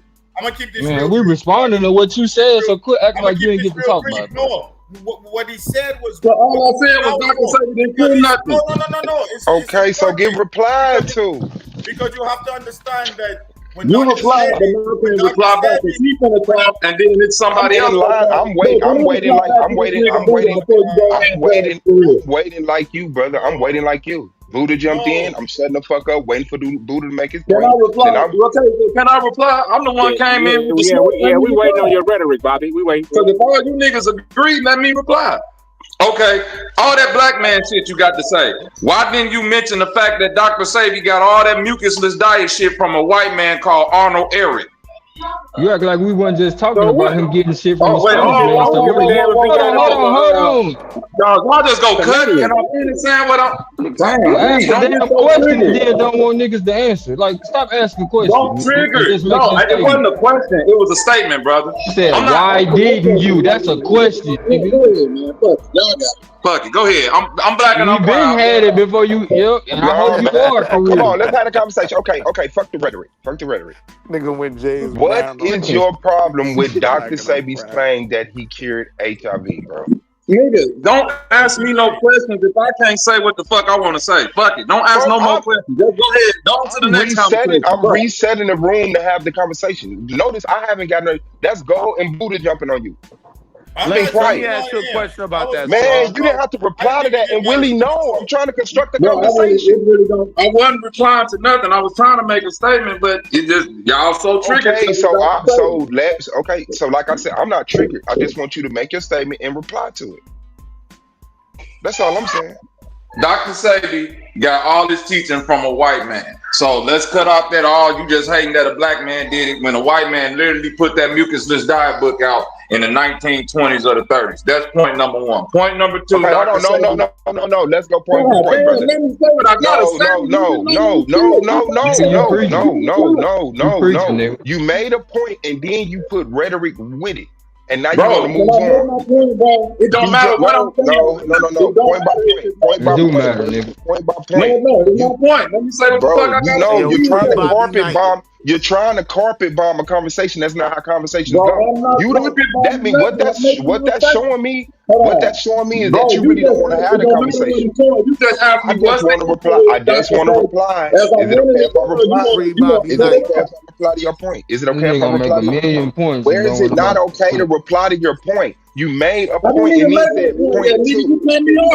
Okay, so like I said, okay, so you just get the fuck it. We cutting each other off. Just know that, right? Go ahead. I get to reply to you. Yes. Sorry, you don't get the list. I haven't made my point yet. You got triggered by one thing I said about the mucusless diet. I haven't made my point yet, nigga. Point number one. Brother, you just Didn't I say said point number one? Yeah. Yes, you said one and then tried to move on. You made a point. Okay, so brother, I'm not gonna make 1,000 points. Yeah, you got to be with that point, Bobby. You can pick out whatever you want to. Come on, man, mute out, bro. Let me talk to him. He not listening. No, nigga, you cut me up. You mute the fuck out. What are you talking about? Like I said, you said point one. Your first point is that he got his information. I can't get to no other point. So you don't want to. This was drinking on the Saturday, dude. All you niggas up here.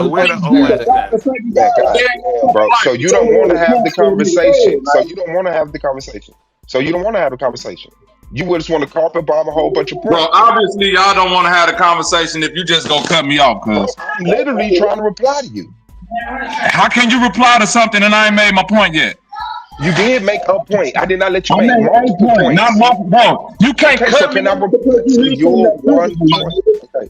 No, I didn't. something in my statement that triggered you, it ain't time to cut Bobby off. Let me Stop finish saying my triggering ass statements on statement. purpose, Brother, bro. just let me reply to your first point and we can move to the second. Like normal Right. fucking grown-ups.